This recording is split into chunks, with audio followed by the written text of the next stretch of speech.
ದೇವರ ಸನ್ನಿಧಾನದಲ್ಲಿ ಈ ಪರಿಶುದ್ಧ ಆರಾಧನೆಯಲ್ಲಿ ದೇವರನ್ನು ಆರಾಧಿಸುವುದಕ್ಕೆ ದೇವರು ನಮ್ಮನ್ನು ಬರಮಾಡಿದ್ದಕ್ಕಾಗಿ ನಾವು ದೇವರಿಗೆ ಸ್ತೋತ್ರ ಮಾಡೋಣ. ಕೀರ್ತನೆಗಳು 84 ಅದರ 1ರಿಂದ 4 ವಾಕ್ಯಗಳು. ಸೇನಾಧೀಶ್ವರನಾದ ಯೆಹೋವನೇ, ನಿನ್ನ ನಿವಾಸಗಳು ಎಷ್ಟೋ ರಮ್ಯವಾಗಿದೆ. ಯೆಹೋವನ ಆಲಯದ ಅಂಗಳಗಳಲ್ಲಿ ಸೇರಬೇಕೆಂದು ನನ್ನ ಆತ್ಮವು ಹಂಬಲಿಸುತ್ತಾ ಕುಂದಿ ಹೋಗಿತ್ತು. ಆದರೆ ಈಗ ಚೈತನ್ಯ ಸ್ವರೂಪನಾದ ದೇವರಿಗೆ ನನ್ನ ತನುಮನಗಳಿಂದ ಹರ್ಷಧ್ವನಿ ಮಾಡುತ್ತೇನೆ. ಆಹಾ, ಸೇನಾಧೀಶ್ವರನಾದ ಯೆಹೋವ ದೇವರೇ, ನನ್ನ ಅರಸೆ, ನಿನ್ನ ವೇದಿಗಳ ಸಮೀಪದಲ್ಲಿ ಗುಬ್ಬಿಗೆ ಮನೆಯು ಪಾರಿವಾಳಕ್ಕೆ ಮರಿಮಾಡುವ ಗೂಡು ದೊರಕಿತಲ್ಲ. ನಿನ್ನ ಮಂದಿರದಲ್ಲಿ ವಾಸಿಸುವವರು ಧನ್ಯರು, ಅವರು ನಿತ್ಯವೂ ನಿನ್ನನ್ನು ಕೀರ್ತಿಸುತ್ತಾ ಇರುತ್ತಾರೆ ಎಂಬುದೇ. ಈ ಬೆಳಗಿನ ಜಾವದಲ್ಲಿ ದೇವರ ಸನ್ನಿಧಾನದಲ್ಲಿ ದೇವರನ್ನು ಆರಾಧಿಸುವುದಕ್ಕೆ, ದೇವರನ್ನು ಸ್ತುತಿಸುವುದಕ್ಕೆ ದೇವರು ನಮ್ಮ ಜೀವಿತದಲ್ಲಿ ಕೊಟ್ಟಂಥ ಈ ಸಂದರ್ಭವನ್ನು ನೆನೆಸಿ ನಾವು ದೇವರಿಗೆ ಸ್ತೋತ್ರವನ್ನು ಮಾಡೋಣ. ಮತ್ತೊಂದು ಆವರ್ತಿ ನಮ್ಮ ಮನೆಗಳಲ್ಲಿ ನಮ್ಮ ರಕ್ಷಕನಾದಂಥ, ನಮ್ಮ ಸೃಷ್ಟಿಕರ್ತನಾದಂಥ ದೇವರನ್ನು ಆರಾಧಿಸುವುದಕ್ಕೆ ದೇವರು ನಮ್ಮ ಜೀವಿತದಲ್ಲಿ ಈ ಒಂದು ಸದಾವಕಾಶವನ್ನು ಕೊಟ್ಟಿರುವಾಗ, ದೇವರು ಕೊಟ್ಟಿರುವಂಥ ಈ ಒಂದು ಅವಕಾಶವನ್ನು ನಾವು ಉಪಯೋಗಿಸಿ ದೇವರನ್ನು ನಾವು ಆರಾಧಿಸೋಣ. ಸರ್ವಶಕ್ತನಾದ ನಮ್ಮ ಪ್ರೀತಿಯ ತಂದೆಯಾದ ದೇವರೇ, ಮತ್ತೊಂದು ಆವರ್ತಿ ನಿಮ್ಮ ಸನ್ನಿಧಾನಕ್ಕೆ ನಾವು ಸೇರಿ ಬರ್ತಾ ಇದ್ದೇವೆ. ಹೌದು ಕರ್ತನೇ, ಪರಲೋಕವು ನಿನ್ನ ಸಿಂಹಾಸನವು, ಭೂಮಿಯು ನಿನ್ನ ಪಾದಪೀಠವು. ನಿನ್ನ ಪಾದಪೀಠದ ಕೆಳಗೆ ನಿಮ್ಮ ಮಕ್ಕಳಾದ ನಾವು ನಿಮ್ಮನ್ನು ಆರಾಧಿಸುವುದಕ್ಕೆ ನಮ್ಮನ್ನು ಒಟ್ಟಾಗಿ ಬರಮಾಡಿದ್ದಕ್ಕಾಗಿ ನಿನಗೆ ಸ್ತೋತ್ರ ಸ್ವಾಮಿ. ಇಂದಿನ ಆರಾಧನೆಯನ್ನು ಕರ್ತನೇ ನಿಮ್ಮ ಕರಗಳಿಗೆ ಸಮರ್ಪಿಸ್ತಾ ಇದ್ದೇವೆ. ನಾವು ಆಡುವಂಥ ಹಾಡುಗಳು, ನಾವು ಓದುವಂಥ ಕೀರ್ತನೆಗಳು, ನಾವು ಧ್ಯಾನ ಮಾಡುವಂಥ ನಿನ್ನ ವಾಕ್ಯವು ಸ್ವಾಮಿ ದೇವರೇ ನಮ್ಮ ಜೀವಿತಕ್ಕೆ ಆಶೀರ್ವಾದಕ್ಕೆ ಕಾರಣವಾಗಿ ಮಾರ್ಪಡಿಸಿ ಎಂಬುದಾಗಿ ನಾವು ಪ್ರಾರ್ಥಿಸ್ತಾ ಇದ್ದೇವೆ.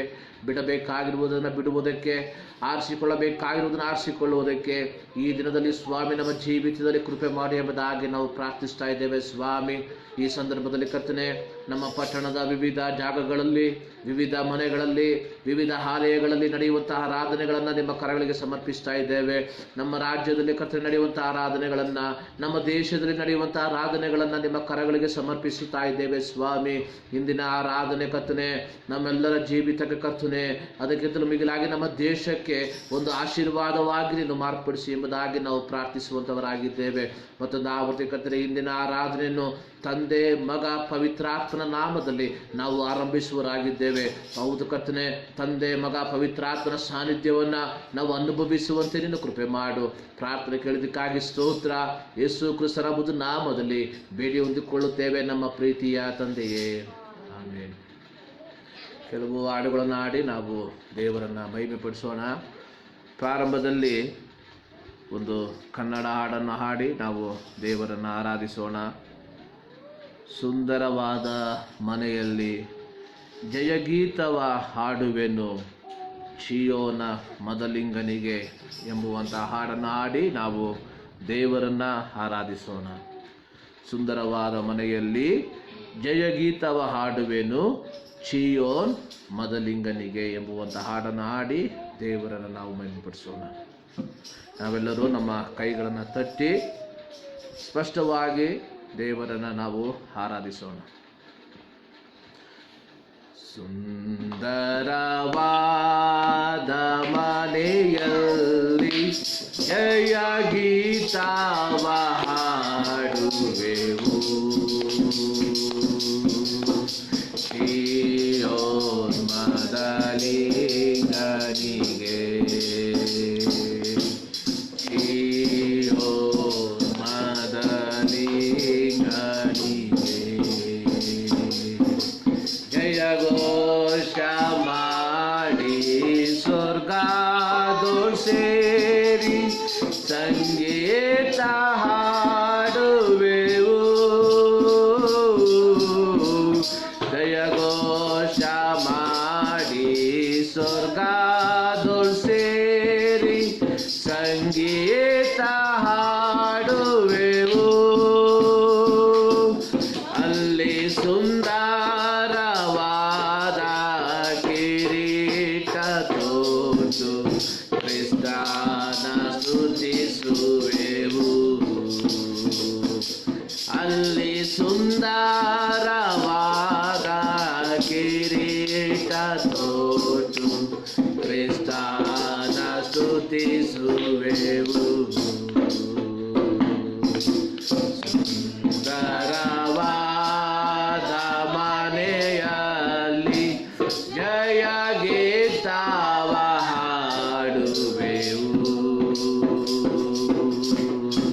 ಜೀಯೋ ಮದಲಿಂಗನಿಗೆ ಕ್ರಿಸ್ತನ ಪಾದಕ್ಕೆ ಕಿರೀಟವಿಟ್ಟು ಯೋಗ್ಯನೆಂದು ಹೇಳುವೆ ಕ್ರಿಸ್ತನ ಪಾದಕ್ಕೆ ಕಿರೀಟವಿಟ್ಟು ಯೋಗ್ಯನೆಂದು ಹೇಳುವೆ ಅಲ್ಲಿ ಸಮಸ್ತ ಭಕ್ತರೊಂದಿಗೆ ನಾವು ಕ್ರಿಸ್ತನ ಸ್ತುತಿಸುವೆವು ಅಲ್ಲಿ ಸಮಸ್ತ ಭಕ್ತರೊಂದಿಗೆ ನಾವು ಕ್ರಿಸ್ತನ ಸ್ತುತಿಸುವೆವು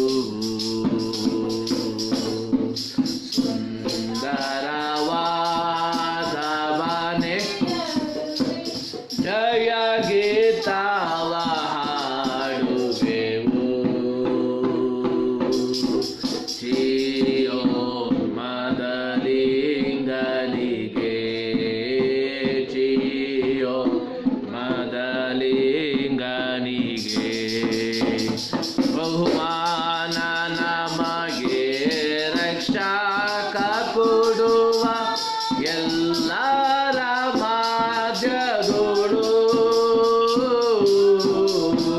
ಬಹುಮಾನ ನಮಗೆ ರಕ್ಷಕ ಕೊಡುವ ಎಲ್ಲರ ಮಾಧ್ಯಗಳು ಆಗ ಆನಂದದಿಂದ ನಾವೆಲ್ಲ ಕೂಡಿ ಕ್ರಿಸ್ತನ ಸ್ತುತಿಸುವೆವು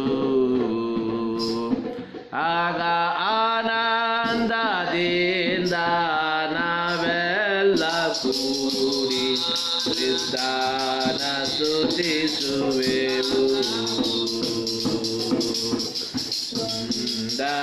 ಸುಂದರವಾದ ಮನೆಯಲ್ಲಿ ಜಯ ಗೀತವ ಹಾಡುವೆವು ಜೀಯೋನ್ ಮದಲಿಂಗನಿಗೆ ಜೀಯೋನ್ ಮದಲಿಂಗನಿಗೆ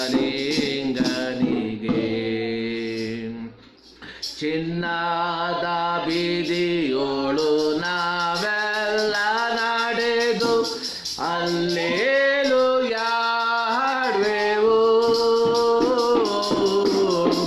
ಚಿನ್ನದ ಬೀದಿಯೋಳು ನಾವೆಲ್ಲ ನಡೆದು ಅಲ್ಲೇಲೂಯಾ ಹಾಡುವೆವು ಆಗ ದುಃಖವ ಮರೆತು ನಾವೆಲ್ಲ ಕೂಡಿ ಕ್ರಿಸ್ತನ ಸ್ತುತಿಸುವೆವು ಆಗ ದುಃಖವ ಮರೆತು ನಾವೆಲ್ಲ ಕೂಡಿ ಕ್ರಿಸ್ತನ ಸ್ತುತಿಸುವೆವು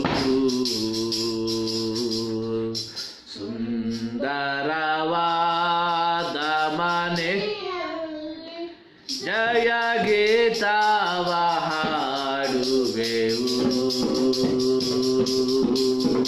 ಜೀಯೋನ್ ಮದಲಿಂಗನಿಗೆ ಜೀಯೋನ್ ಮದಲಿಂಗನಿಗೆ ಸಂಭ್ರಮದಿಂದ ಮದಲಿಂಗನಲ್ಲಿ ಉಲ್ಲಾಸ ಪಡುವೆವು ಸಂಭ್ರಮದಿಂದ ಮದಲಿಂಗನಲ್ಲಿ ಉಲ್ಲಾಸ ಪಡುವೆವು ಆಗ ಯಜ್ಞದ ಕುರಿಯ ವಿವಾಹದಲ್ಲಿ ಇಂಪಾಗಿ ಹಾಡುವೆವು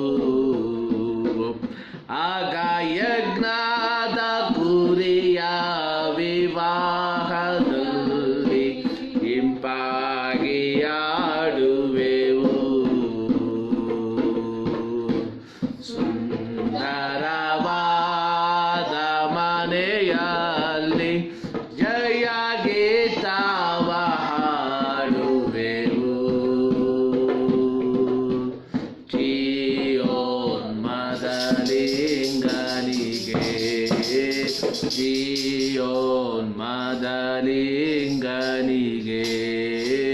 ಚಿಯೋನ್ಮದಲಿಂಗನಿಗೆ.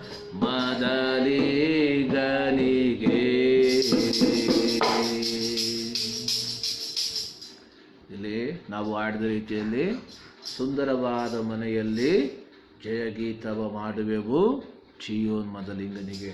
ಅಂದರೆ ನಮ್ಮ ನಿರೀಕ್ಷೆಯಲ್ಲಿ ಅಥವಾ ನಮ್ಮ ಮುಂದಿನ ಜೀವಿತದಲ್ಲಿ ಸಂಭವಿಸುವಂತಹ ಕಾರ್ಯಗಳನ್ನು ಕುರಿತು ಹಾಡುಗಾರನು ಹಾಡಿರುವಂಥದ್ದನ್ನು ನಾವು ನೋಡುತ್ತೇವೆ.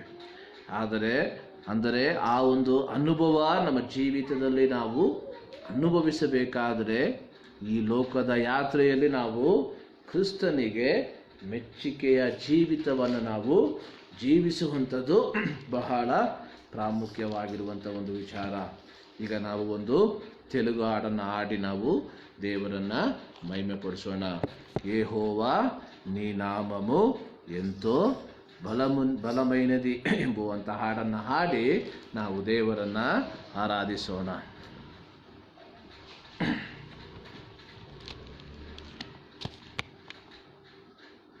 ಅದರ 1ನೇ ಸ್ಟಾನ್ಸ, 2ನೇ ಸ್ಟಾನ್ಸ ಮತ್ತು ಕೊನೆಯ ಸ್ಟಾನ್ಸವನ್ನು ಹಾಡಿ ನಾವು ದೇವರನ್ನು ಆರಾಧಿಸೋಣ.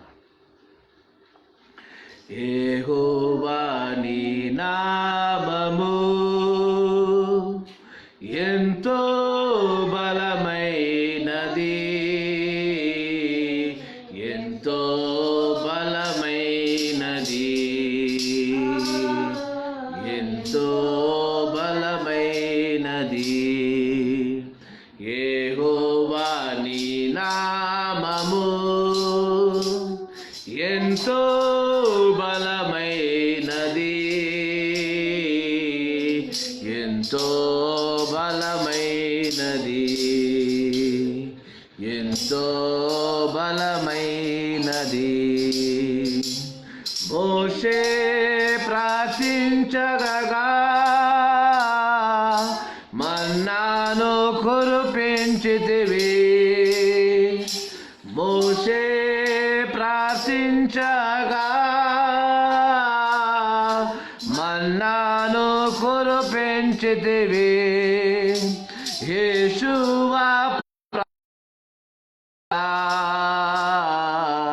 సూర్యచంద్రాలు నాపితివి.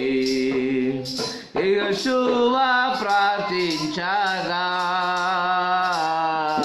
సూర్యచంద్రాలు నాపితివి.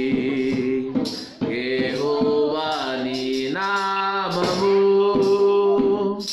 ఎంతో బలమైనది, ఎంతో బలమైనది, ఎంతో బలమైనది. నీ ప్రజల రక్షముగా యుద్ధములు దేవా, నీ ప్రజల రక్షణగా యుద్ధములు చేసిన దేవా. అగ్నిలో పడవేసిన భయమేమో లేకుండాది. అగ్నిలో పడవేసిన భయమేమీ లేకుండాది. యెహోవా నీ నామము ఎంతో బలమైనది, ఎంతో బలమైనది, ఎంతో బలమైనది. మనముల రక్షణగా తన ప్రియ కుమారుని, మనముల రక్షణ కొరకై తన ప్రియ కుమారుని లోకములు పంపగా పరవిందు నీ వాక్యములు. లోకములు పంపగా ప్రకటించిని నీ వాక్యములు. యెహోవా నీ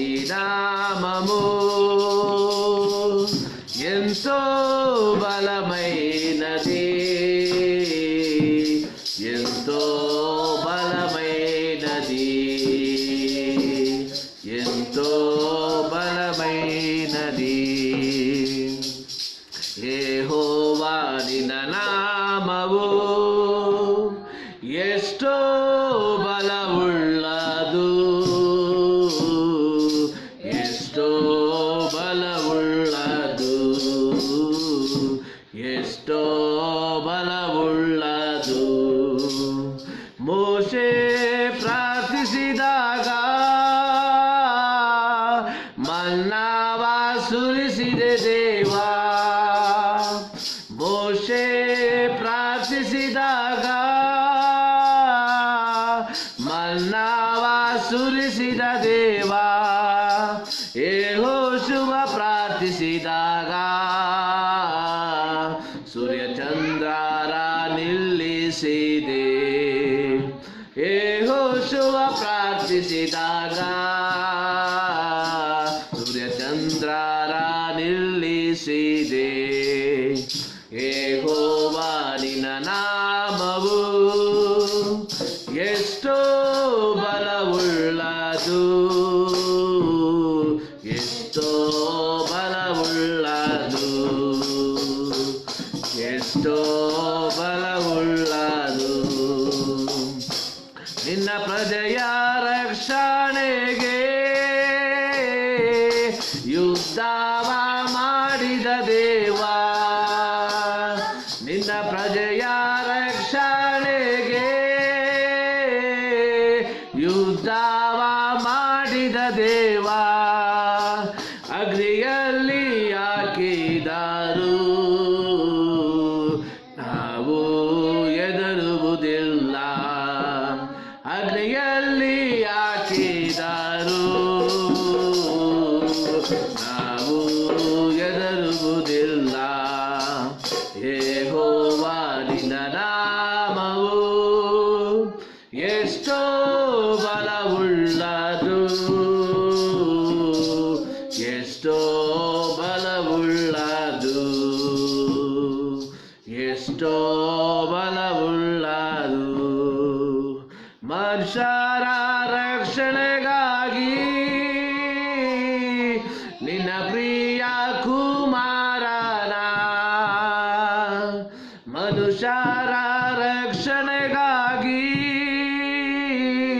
ನಿನ್ನ ಪ್ರಿಯ ಕುಮಾರನ ಲೋಕಕ್ಕೆ ಕಳುಹಿಸಲು ನಿನ್ನ ವಾಕ್ಯಾದಿ ಪ್ರಕಟಿಸಿದಿ. ಲೋಕಕ್ಕೆ ಕಳುಹಿಸಲು ನಿನ್ನ ವಾಕ್ಯಾದಿ ಪ್ರಕಟಿಸಿದಿ. ಯೆಹೋವಾ ನಿನ್ನ ನಾಮವು ಎಷ್ಟೋ ಬಲವುಳ್ಳದು, ಎಷ್ಟೋ ಬಲವುಳ್ಳದು, ಎಷ್ಟೋ ಬಲವುಳ್ಳದು. ಯೆಹೋವಾ ನೀ ನಾಮము ఎంతో బలమైనది, ఎంతో బలమైనది, ఎంతో బలమైనది. ಯೆಹೋವನ ನಾಮವು ಎಷ್ಟೋ ಬಲವುಳ್ಳದು. ಆ ದೇವರ ನಾಮಕ್ಕೆ ಬಲ ಎಷ್ಟೆಂಬುದಾಗಿ ನಾವು ಮಾನಸಿಕವಾದಂಥ ಮಾತುಗಳಿಂದ ವಿವರಿಸುವುದಕ್ಕೆ ಅಸಾಧ್ಯವಾಗಿರುವಂಥದ್ದಾಗಿದೆ. ಇಡೀ ಪ್ರಪಂಚದವರು ಎಲ್ಲರೂ ಒಟ್ಟಾಗಿ ಸೇರಿ ಯೋಚಿಸಿದರೂ ಸಹ ಯೆಹೋವನ ಬಲವನ್ನು ಅಳತೆ ಮಾಡುವುದಕ್ಕೆ, ಅದನ್ನು ವಿವರಿಸುವುದಕ್ಕೆ ಅಸಾಧ್ಯವಾಗಿರುವಂಥ ಒಂದು ಮಾತಾಗಿದೆ. ಒಂದು ಅದ್ಭುತವಾದಂಥ ಒಂದು ಹಾಡು, ಯೆಹೋವಾ ನೀ ನಾಮము ಎಂತೋ ಬಲమున్నది. ಯೆಹೋವನೇ ನಿನ್ನ ನಾಮವು ಎಷ್ಟೋ ಬಲವುಳ್ಳದು ಎಂಬುದಾಗಿ ನಾವು ದೇವರನ್ನು ಹಾಡಿ ದೇವರನ್ನು ನಾವು ಮಹಿಮೆಪಡಿಸಿದ್ದೇವೆ. ಈ ಬೆಳಗಿನ ಜಾವದಲ್ಲಿ ಮತ್ತೊಂದು ಆವರ್ತಿ ದೇವರ ಸನ್ನಿಧಾನದಲ್ಲಿ ದೇವರನ್ನು ಆರಾಧಿಸುವುದಕ್ಕೆ ದೇವರು ನಮ್ಮನ್ನು ಬರಮಾಡಿದ್ದಕ್ಕಾಗಿ ನಾವು ದೇವರಿಗೆ ಸ್ತೋತ್ರವನ್ನು ಸಲ್ಲಿಸೋಣ. ಇವತ್ತು ನಾವು ಉಳಿದಿರುವಂಥದ್ದು ದೇವರ ಒಂದು ಕರುಣೆ. ದೇವರ ಒಂದು ಸಂರಕ್ಷಣೆ. ದಾವೀದನು ಕೀರ್ತನೆಯಲ್ಲಿ ಹೇಳುವಂಥ ರೀತಿಯಲ್ಲಿ, ನಾನು ಮಲಗಿಕೊಂಡು ಸುಖವಾಗಿ ಎಚ್ಚರಗೊಂಡೆನು, ಯೆಹೋವನೇ ನೀನೇ ನನ್ನನ್ನು ಕಾಪಾಡುತ್ತಿ ಎಂಬುದಾಗಿ. ದೇವರ ಆ ಒಂದು ಬಲವುಳ್ಳ ಹಸ್ತ ನಮ್ಮ ಮೇಲೆ ಇಲ್ಲದೆ ಹೋಗಿದ್ದರೆ, ದೇವರ ಆ ಒಂದು ಕಣ್ಣು ನಮ್ಮ ಮೇಲೆ ಇಲ್ಲದೆ ಹೋಗಿದ್ದರೆ ಈ ಒಂದು ದಿನವನ್ನು ನೋಡುವುದಕ್ಕೆ ನಮ್ಮಿಂದ ಸಾಧ್ಯವಾಗ್ತಾ ಇರಲಿಲ್ಲ. ಸೊ ಈ ದಿನವನ್ನು ಕಂಡಿರುವಂಥದ್ದು ದೇವರ ಪ್ರೀತಿಯನ್ನು, ದೇವರು ನಮ್ಮ ಮೇಲೆ ಇಟ್ಟಿರುವಂಥ ಪ್ರೀತಿಯನ್ನು ಅದು ತೋರಿಸುವಂಥದ್ದಾಗಿರ್ತದೆ. ಸೊ ಈ ಬೆಳಗಿನ ಜಾವದಲ್ಲಿ ದೇವರ ಸನ್ನಿಧಾನದಲ್ಲಿ ನಾವು ದೇವರನ್ನು ಆರಾಧಿಸುವುದಕ್ಕೆ ನಾವು ಸೇರಿ ಬಂದಿದ್ದೇವೆ. ಕೀರ್ತನಾ ಭಾಗದಿಂದ ನಾವು ಒಂದು ಕೀರ್ತನಾ ಭಾಗವನ್ನು ಓದಿಕೊಳ್ಳೋಣ. ಇವತ್ತು ನಾವು ಓದುವುದಕ್ಕೆ ಆರಿಸಿಕೊಂಡಿರುವಂಥ ಕೀರ್ತನೆಗಳು 119, ಅದರ 33ರಿಂದ 48ನೇ ವಾಕ್ಯದವರೆಗೆ ಆ 2 ಪ್ಯಾರಾಗ್ರಾಫನ್ನು ನಾವು ವಾಕ್ಯ ಪ್ರತ್ಯುತ್ತರವಾಗಿ ಓದಿ ದೇವರನ್ನು ನಾವು ಮಹಿಮೆಪಡಿಸೋಣ. Psalms 119 verse 33 to 48. We will read responsibly. ಕೀರ್ತನೆಗಳು 119, 33ರಿಂದ 48ನೇ ವಾಕ್ಯವನ್ನು ಓದಿ ನಾವು ದೇವರನ್ನು ಮಹಿಮೆಪಡಿಸೋಣ. ಯೆಹೋವನೇ, ನಿನ್ನ ನಿಬಂಧನೆಗಳ ಮಾರ್ಗವನ್ನು ಉಪದೇಶಿಸು, ಕಡೇ ತನಕ ಅದರಲ್ಲಿಯೇ ನಡೆಯುವೆನು. Give me understanding, and I shall keep your law. Indeed, I shall observe it with my whole heart. ನಿನ್ನ ಆಜ್ಞಾ ಮಾರ್ಗದಲ್ಲಿ ನನ್ನನ್ನು ನಡೆಸು, ಅದೇ ನನ್ನ ಇಷ್ಟ. Incline my heart to your testimonies and not to covetousness. ವ್ಯರ್ಥ ಕಾರ್ಯಗಳಲ್ಲಿ ದೃಷ್ಟಿ ಇಡದಂತೆ ನನ್ನನ್ನು ಕಾಪಾಡು, ನಿನ್ನ ಮಾರ್ಗದಲ್ಲಿ ನಡೆಯುವಂತೆ ನನ್ನನ್ನು ಚೈತನ್ಯಗೊಳಿಸು. Establish your word to your servant who is devoted to fearing you. ನನ್ನ ಅವಮಾನವನ್ನು ತೊಲಗಿಸು, ಅದಕ್ಕೋಸ್ಕರ ಅಂಜುತ್ತಿದ್ದೇನೆ, ನಿನ್ನ ವಿಧಿಗಳು ಹಿತಕರವಾಗಿವೆ. Behold, I long for your presence. Revive me in your righteousness. ಯೆಹೋವನೇ, ನಿನ್ನ ಕೃಪೆಯು ನನಗೆ ದೊರಕಲಿ, ನಿನ್ನ ನುಡಿಗನುಸಾರವಾಗಿ ರಕ್ಷಣೆ ಉಂಟಾಗಲಿ. So shall I answer for him who reproaches me, for I trust in your word. ಸತ್ಯವಾಕ್ಯವನ್ನು ನನ್ನ ಬಾಯಿಂದ ತೆಗೆಯಬೇಡ, ನಿನ್ನ ನ್ಯಾಯ ವಿಧಿಗಳನ್ನು ನಿರೀಕ್ಷಿಸಿಕೊಂಡಿದ್ದೇನೆ. So shall I keep your law continually forever and ever. ನಾನು ನಿನ್ನ ನಿಯಮಗಳನ್ನು ಅಭ್ಯಾಸಿಸುವನಾದ್ದರಿಂದ ಆಟಂಕವಿಲ್ಲದೆ ನಡೆಯುವೆನು. I will speak of your testimonies also before kings and will not be ashamed. ಕೊನೆ 2 ವಾಕ್ಯವನ್ನು ಒಟ್ಟಾಗಿ ಓದೋಣ. ನಿನ್ನ ಆಜ್ಞೆಗಳಲ್ಲಿ ಆನಂದ ಪಡುತ್ತೇನೆ, ಅವು ನನಗೆ ಇಷ್ಟವಾಗಿದೆ. ನಿನ್ನ ಆಜ್ಞೆಗಳಿಗಾಗಿಯೇ ಕೈಯಿಡುತ್ತೇನೆ, ಅವು ನನಗೆ ಇಷ್ಟವಾಗಿವೆ. ನಿನ್ನ ನಿಬಂಧನೆಗಳನ್ನು ಧ್ಯಾನಿಸುವೆನು. Price the lord. ದೇವರ ನಾಮಕ್ಕೆ ಸ್ತೋತ್ರವಾಗಲಿ. ಈ ಬೆಳಗಿನ ಜಾವದಲ್ಲಿ ದೇವರು ಒಂದು ಆಶೀರ್ವದಿಸಲ್ಪಟ್ಟಂಥ ಒಂದು ಕೀರ್ತನಾ ಭಾಗವನ್ನು ನಮಗೆ ಕೊಟ್ಟಿದ್ದಾನೆ. ಕೀರ್ತನಾ ಭಾಗದಿಂದ ನಾವು ದೇವರ ವಾಕ್ಯವನ್ನು ಧ್ಯಾನ ಮಾಡೋದಕ್ಕಿಂತ ಮುಂಚಿತವಾಗಿ ಒಂದು ಇಂಗ್ಲಿಷ್ ಹಾಡನ್ನು ಹಾಡಿ ನಾವು ದೇವರನ್ನು ಮಹಿಮೆ ಪಡಿಸೋಣ. ಒಂದು ಇಂಗ್ಲಿಷ್ ಹಾಡಿನ 1, 2 ಹಾಗೂ 3 ಚರಣಗಳನ್ನು ಹಾಡಿ ನಾವು ದೇವರನ್ನು ಆರಾಧಿಸೋಣ. So when upon life's billows you are tempest tossed, when you are discouraged thinking all is lost, count your many blessings, name them one by one, and it will surprise you what the Lord has done. Count your blessing, name them one by one. Count your blessing, see what God has done. Count your blessings, name them one by one, and it will surprise you what the Lord hath done. ದೇವರು ನಮ್ಮ ಜೀವಿತದಲ್ಲಿ ಮಾಡಿದಂಥ ಉಪಕಾರಗಳನ್ನು ನೆನೆಸಿ ನಾವೇನು ಮಾಡಬೇಕು ಅಂತ ದೇವರನ್ನು ಸ್ತುತಿಸಬೇಕು ಎಂಬುದಾಗಿ ಇಲ್ಲಿ ಹಾಡುಗಾರನು ಹಾಡಿರುವಂಥ ಒಂದು ಅತ್ಯಂತ ಮನೋಹರವಾದಂಥ ಅತ್ಯಂತ ಅರ್ಥಗರ್ಭಿತವಾದಂಥ ಒಂದು ಹಾಡು ಇದು. ಈ ಒಂದು ಹಾಡನ್ನು ಹಾಡಿ ನಾವು ದೇವರನ್ನು ಮಹಿಮೆ ಪಡಿಸೋಣ.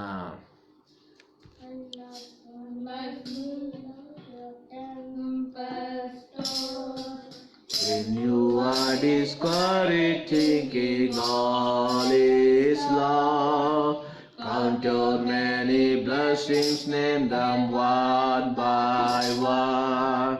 And it will surprise you what the Lord has done.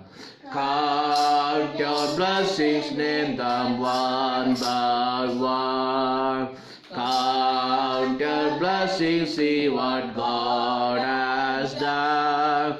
Count your blessings, name them one by one. And it will surprise you what the Lord has done. Are you ever burdened with the Lord? Does the cross seems heavy you are called to bear? Count your many blessings, every doubt will fly. And you will be singing as the days go by.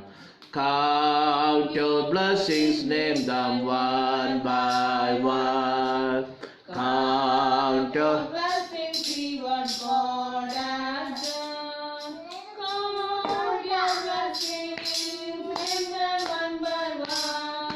And it will surprise you what the Lord has done.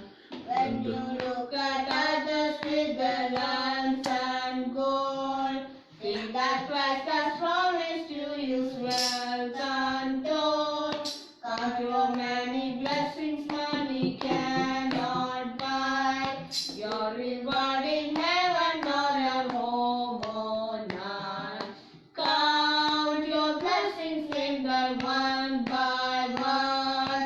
Count your blessings, see what God has done.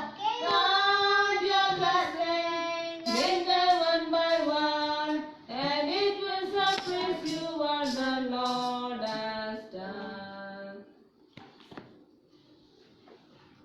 ದೇವರ ನಾಮಕ್ಕೆ ಸ್ತೋತ್ರವಾಗಲಿ. ನಾವು ಹಾಡಿದ ರೀತಿಯಲ್ಲಿ count your blessings, name dum one by one. Count your blessings, see what god hath done. ದೇವರು ಮಾಡಿರುವಂತಹ ಉಪಕಾರಗಳನ್ನು ನಾವು ಎಣಿಸುವಂಥವರಾಗಿರಬೇಕು. So ಮನುಷ್ಯನ ಜೀವಿತದಲ್ಲಿ ಇರುವಂತಹ ಅತ್ಯಂತ ಒಂದು ಕಷ್ಟಕರವಾದಂತಹ ಒಂದು ವಿಚಾರ ಅಥವಾ ಅತ್ಯಂತ ಒಂದು ವಿಚಾರ ಅದೇನೆಂಬುದಾಗಿ ನಾವು ನೋಡುವಂಥ ಸಂದರ್ಭದಲ್ಲಿ ದೇವರು ನಮ್ಮ ಜೀವಿತದಲ್ಲಿ ಮಾಡಿದಂತಹ ಉಪಕಾರಗಳನ್ನು ನಾವು ಮರಳಿನ ಮೇಲೆ, ಉಸುಬಿನ ಮೇಲೆ ಬರೆಯುವಂಥವರಾಗಿರ್ತೇವೆ. ಮರಳಿನ ಮೇಲೆ ಅಥವಾ ಉಸುಬಿನ ಮೇಲೆ ನಾವು ಬರೆದ್ರೆ ಗಾಳಿನೋ ಅಥವಾ ನೀರೋ ಅದರ ಮೇಲೆ ಹಾದು ಹೋಗುವಾಗ ಅದು ಏನಾಗ್ತದೆ, ಅದು ಅಳಿಸಿ ಹೋಗ್ತದೆ. ಆದರೆ ಕಲ್ಲಿನ ಮೇಲೆ ಕೆತ್ತುವಂಥದ್ದು ಅಥವಾ ಕಲ್ಲಿನ ಮೇಲೆ ಬರೆಯುವಂಥದ್ದು ಅದು ಸದಾಕಾಲವೂ ಇರುವಂಥದ್ದಾಗಿರ್ತದೆ. ಸೊ ನಮ್ಮ ಜೀವಿತದಲ್ಲಿ ದೇವರಿಂದ ಪಡಕೊಂಡಂಥ ಆಶೀರ್ವಾದಗಳನ್ನು ನಾವು ಮರಳಿನ ಮೇಲೆ ಬರೆಯದೆ ದೇವರಿಂದ ಪಡಕೊಂಡಂಥ ಆಶೀರ್ವಾದಗಳನ್ನು ನಾವು ಅದನ್ನು ಕಲ್ಲಿನ ಮೇಲೆ ಕೆತ್ತುವವರಾಗಿರಬೇಕು. ಯಾಕೆಂದರೆ ಅನೇಕ ಆಶೀರ್ವಾದಗಳನ್ನು ನಾವು ದೇವರಿಂದ ಪಡಕೊಂಡಿದ್ದಾಗ್ಯೂ ನಮ್ಮ ಜೀವಿತದಲ್ಲಿ ಸಂಭವಿಸುವಂಥ ಯಾವುದಾದರೂ ಒಂದು ವಿಷಮಕರವಾದಂಥ ಪರಿಸ್ಥಿತಿಗಳು ನಮ್ಮ ಜೀವಿತದಲ್ಲಿ ಬರುವಂಥ ಸಂದರ್ಭದಲ್ಲಿ ದೇವರ ಮಕ್ಕಳಾದಂಥ ನಾವು ಕೇಳುವಂತಹ ಒಂದು ಪ್ರಶ್ನೆ ಇದೆ, ಯಾಕೆ ದೇವರು ನನ್ನ ಕುರಿತಾಗಿ ಚಿಂತಿಸುವುದಿಲ್ಲ ಎಂಬುದಾಗಿ. ಈ ಬೆಳಗಿನ ಜಾವದಲ್ಲಿ ಒಂದು ನಿಮಿಷ ನಾವು ದೇವರ ಸನ್ನಿಧಾನದಲ್ಲಿ ಯೋಚನೆ ಮಾಡ್ರಿ. ಒಂದು ವರ್ಷದಲ್ಲಿ ಇಲ್ಲ ಒಂದು ವಾರದಲ್ಲಿ ನಾವು ದೇವರಿಂದ ಹೊಂದಿಕೊಂಡಂಥ ಆಶೀರ್ವಾದಕ್ಕಿಂತಲೂ ಹೆಚ್ಚಾಗಿ ನಾವು ದೇವರಿಂದ ಕಷ್ಟಗಳನ್ನು, ನಮ್ಮ ಜೀವಿತದಲ್ಲಿ ಕಷ್ಟಗಳನ್ನು ಅನುಭವಿಸಿದ್ದೇವ? ನಮ್ಮ ಜೀವಿತದಲ್ಲಿ ದೇವರಿಂದ ಪಡೆದುಕೊಳ್ಳುವಂತಹ, ದೇವರಿಂದ ಹೊಂದಿಕೊಳ್ಳುವಂತಹ ಆಶೀರ್ವಾದಗಳು ಅದು ಅಪರಿಮಿತವಾಗಿರುತ್ತದೆ. ಆದರೆ ಅನೇಕ ಸಂದರ್ಭದಲ್ಲಿ ದೇವರಿಂದ ಪಡ್ಕೊಂಡಿರುವಂತಹ ಆಶೀರ್ವಾದಗಳನ್ನು ನಾವು ನೆನೆಸದೆ ನಮ್ಮ ಜೀವಿತದಲ್ಲಿ ಸಂಭವಿಸಿದಂಥ ಯಾವುದೋ ಒಂದು ಕಹಿಯಾದ ಅನುಭವದ ಕುರಿತಾಗಿ ಯೋಚಿಸಿ ದೇವರನ್ನು ನಾವು ದೇವರು ನನ್ನನ್ನು ಮರೆತು ಬಿಟ್ಟಿದ್ದಾನೆ ಎಂಬ ಇತ್ಯಾದಿ ಮಾತುಗಳನ್ನು ಆಡುವಂಥದ್ದನ್ನು ನಾವು ನೋಡುವವರಾಗಿದ್ದೇವೆ. ಇಲ್ಲಿ ಹಾಡುಗಾರನು ಹೇಳ್ತಾ ಇದ್ದಾನೆ, count your blessing, name dum one by one, count your blessing that god did all. ಅಂದರೆ ದೇವರು ನಿಮ್ಮ ಜೀವಿತದಲ್ಲಿ ಮಾಡಿದಂತಹ ಎಲ್ಲ ಉಪಕಾರಗಳನ್ನು ಒಂದೊಂದಾಗಿ ನೆನೆಸಿರಿ. ಒಂದು ವಾರದಲ್ಲಿ ಪ್ರತಿದಿನ ದೇವರು ನಮ್ಮ ಜೀವಿತದಲ್ಲಿ ಮಾಡುವಂಥ ಉಪಕಾರಗಳನ್ನು ಒಂದು ಡೈರಿಯಲ್ಲಿ ನಾವು ಬರ್ಕೊಂಡು ಹೋಗೋದಾದರೆ ಒಂದು ವಾರ ಪರೀಕ್ಷೆ ಮಾಡಿ ನೋಡ್ರಿ. ನಮ್ಮ ಜೀವಿತದಲ್ಲಿ ದೇವರಿಂದ ಹೊಂದಿಕೊಂಡಂಥ ಆಶೀರ್ವಾದವು ಹೆಚ್ಚಾಗಿದೆಯೋ ಅಥವಾ ನಮ್ಮ ಜೀವಿತದಲ್ಲಿ ಬಂದಂಥ ಕಷ್ಟಗಳು ಹೆಚ್ಚಾಗಿದೆಯೋ? ಯಾವ ರೀತಿಯಿಂದಲೂ ನೋಡಿದಾಗ್ಯೂ ದೇವರಿಂದ ಹೊಂದಿಕೊಂಡಂಥ ಆಶೀರ್ವಾದಗಳು ಮಾತ್ರ ಹೆಚ್ಚಾಗಿರ್ತದೆ. ಆದರೆ ಅದನ್ನು ಒಪ್ಪಿಕೊಂಡು ದೇವರಿಗೆ ಕೃತಜ್ಞತೆಯನ್ನು ಸಲ್ಲಿಸುವಂಥ ಮನೋಭಾವ ನಿನ್ನಲ್ಲಿ ನನ್ನಲ್ಲಿ ಇರಬೇಕು. ಇದು ದೇವರು ನಮ್ಮಿಂದ ಎದುರು ನೋಡುವಂತಹ ಒಂದು ಕಾರ್ಯವಾಗಿದೆ. ಇವತ್ತು ನಾವು ದೇವರ ವಾಕ್ಯವನ್ನು ಧ್ಯಾನ ಮಾಡುವುದಕ್ಕೆ ಹೋಗ್ತಾ ಇದ್ದೇವೆ. ಕೀರ್ತನೆಯ ಮೂಲಕವಾಗಿಯೂ ನಾವು ಮಾತನಾಡುವವನಾಗಿದ್ದೇನೆ. ಇವತ್ತು ನಾವು ಓದಿದಂತಹ ಕೀರ್ತನೆಯ ಒಂದು ವಾಕ್ಯವನ್ನು ಓದುವುದಕ್ಕೆ ನಾನು ಬಯಸ್ತೇನೆ. ಅದರ 41ನೇ ವಾಕ್ಯ, ಯೆಹೋವನೇ ನಿನ್ನ ಕೃಪೆಯು ನನಗೆ ದೊರಕಲಿ, ನಿನ್ನ ನುಡಿಗನುಸಾರವಾಗಿ ರಕ್ಷಣೆಯುಂಟಾಗಲಿ. ನಾನು ಪ್ರಾರಂಭದಲ್ಲಿ ಹೇಳಿದೆ, ನಾವು ಉಳಿದಿರುವಂಥದ್ದು ಯೆಹೋವನ ಕರುಣೆಯೇ.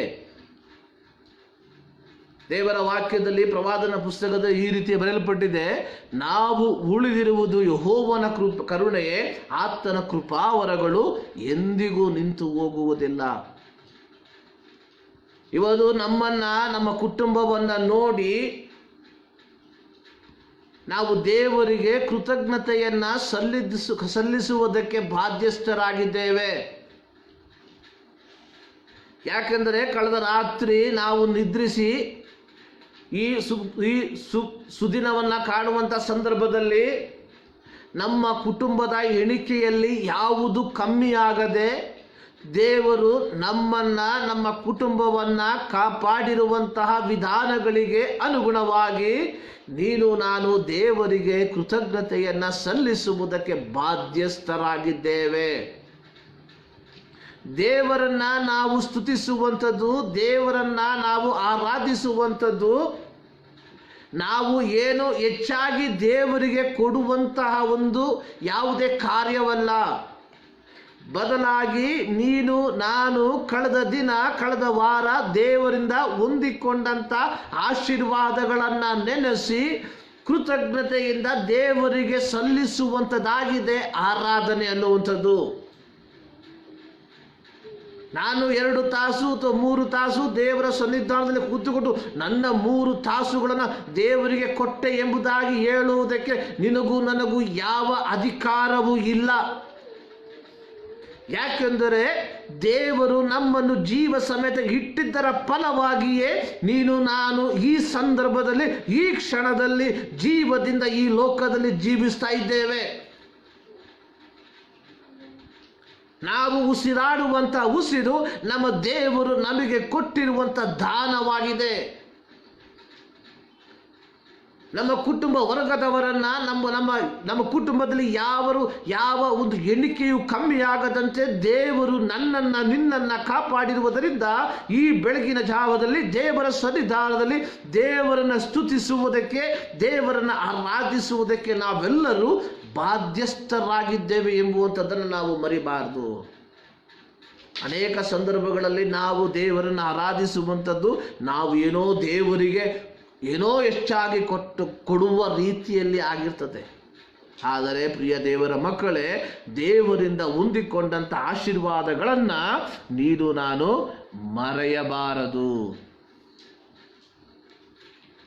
ಇವತ್ತು ನಾನು ದೇವರ ವಾಕ್ಯವನ್ನು ಹಂಚಿಕೊಳ್ಳುವುದಕ್ಕೆ ಇಷ್ಟಪಡುವಂಥದ್ದು ಶಿಷ್ಯತ್ವ ಎಂಬ ವಿಚಾರದ ಕುರಿತಾಗಿ, ಡಿಸೈಪಲ್ಶಿಪ್, ಈ ಒಂದು ವಿಚಾರದಲ್ಲಿ ದೇವರ ವಾಕ್ಯವನ್ನು ಧ್ಯಾನ ಮಾಡುವುದಕ್ಕೆ ನಾನು ಕರ್ತನಲ್ಲಿ ಭರವಸೆಯನ್ನು ಇಡ್ತಾ ಇದ್ದೇನೆ.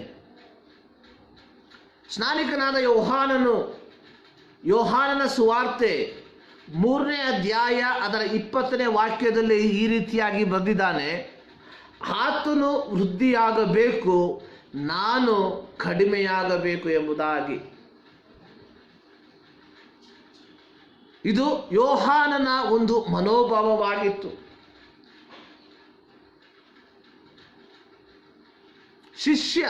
ಶಿಷ್ಯತ್ವ ಅಂದರೆ ಏನು ಎಂಬುವಂಥ ವಿಚಾರವನ್ನು ಅಲ್ಪ ನಿಮಿಷ ನಿಮ್ಮ ಮಧ್ಯದಲ್ಲಿ ಹಂಚಿಕೊಳ್ಳುವುದಕ್ಕೆ ನಾನು ಬಯಸುವಂಥವನಾಗಿದ್ದೇನೆ.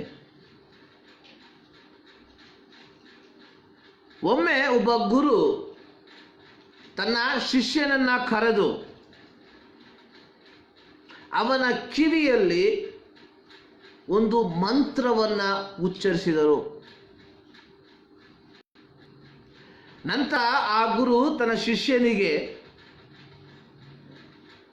ನಾನು ನಿನ್ನ ಕಿವಿಯಲ್ಲಿ ಉಚ್ಚರಿಸಿದಂತಹ ಈ ಮಂತ್ರವನ್ನು ನೀನು ಯಾರಿಗೂ ಹೇಳಬೇಡ ಎಂಬುದಾಗಿ ಎಚ್ಚರಿಕೆ ಕೊಡ್ತಾರೆ. ಆದರೆ ಆಗ ಆ ಶಿಷ್ಯ ಗುರುವಿಗೆ ಕೇಳ್ತಾನೆ, ನೀವು ನನ್ನ ಕಿವಿಯಲ್ಲಿ ಉಚ್ಚರಿಸಿದಂಥ ಈ ಮಂತ್ರವನ್ನು, ಈ ಒಂದು ಶಬ್ದವನ್ನು ನಾನು ಇತರರಿಗೆ ಹೇಳಿದರೆ ಏನು ಸಂಭವಿಸುತ್ತದೆ ಎಂಬ ಪ್ರಶ್ನೆಯನ್ನು ಅವನು ಕೇಳ್ತಾನೆ. ಆಗ ಗುರು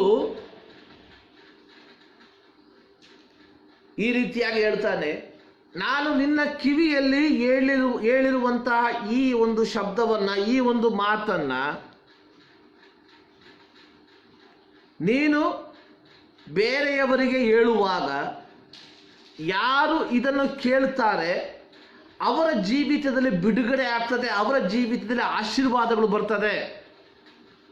ಆದರೆ ನೀನು ಬಂಧಿಸಲ್ಪಟ್ಟು ನಿನ್ನ ಶಿಷ್ಯತ್ವವನ್ನು ಕಳ್ಕೊಳ್ತೀಯ.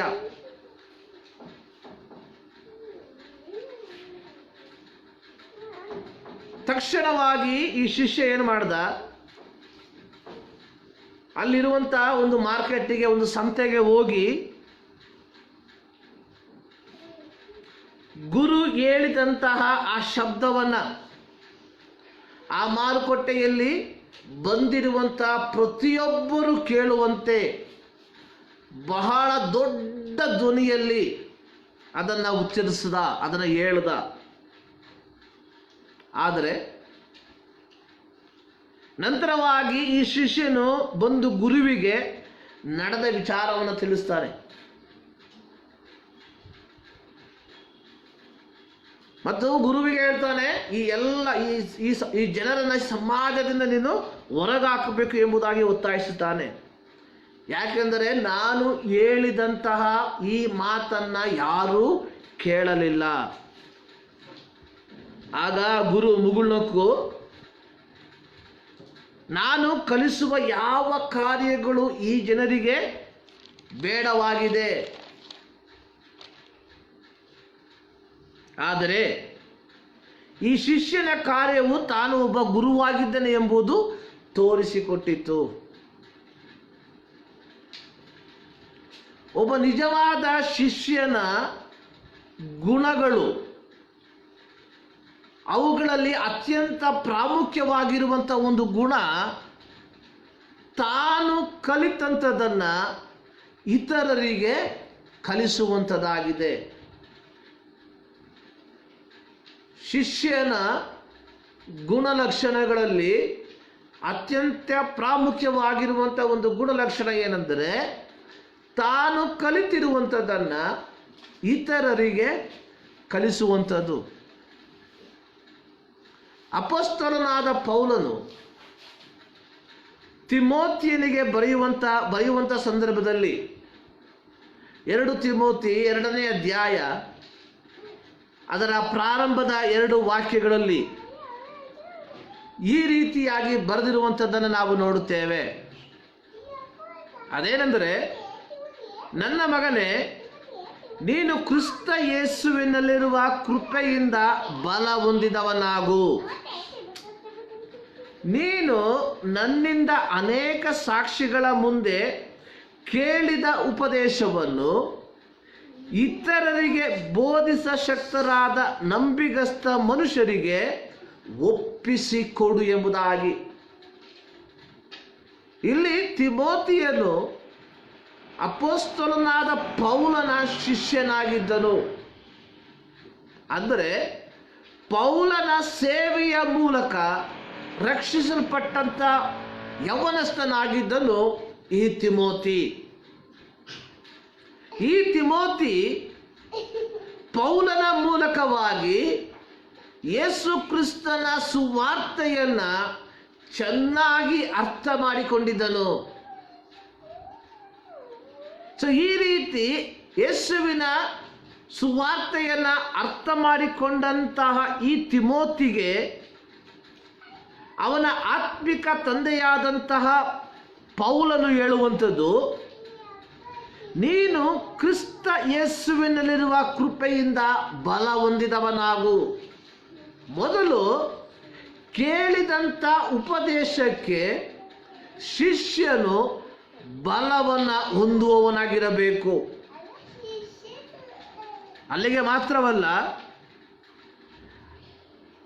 ನೀನು ಕೇಳಿದಂಥ ಉಪದೇಶವನ್ನು ಇತರರಿಗೆ ಬೋಧಿಸಶಕ್ತರಾದ ನಂಬಿಗಸ್ತ ಮನುಷ್ಯರಿಗೆ ಒಪ್ಪಿಸಿಕೊಡು.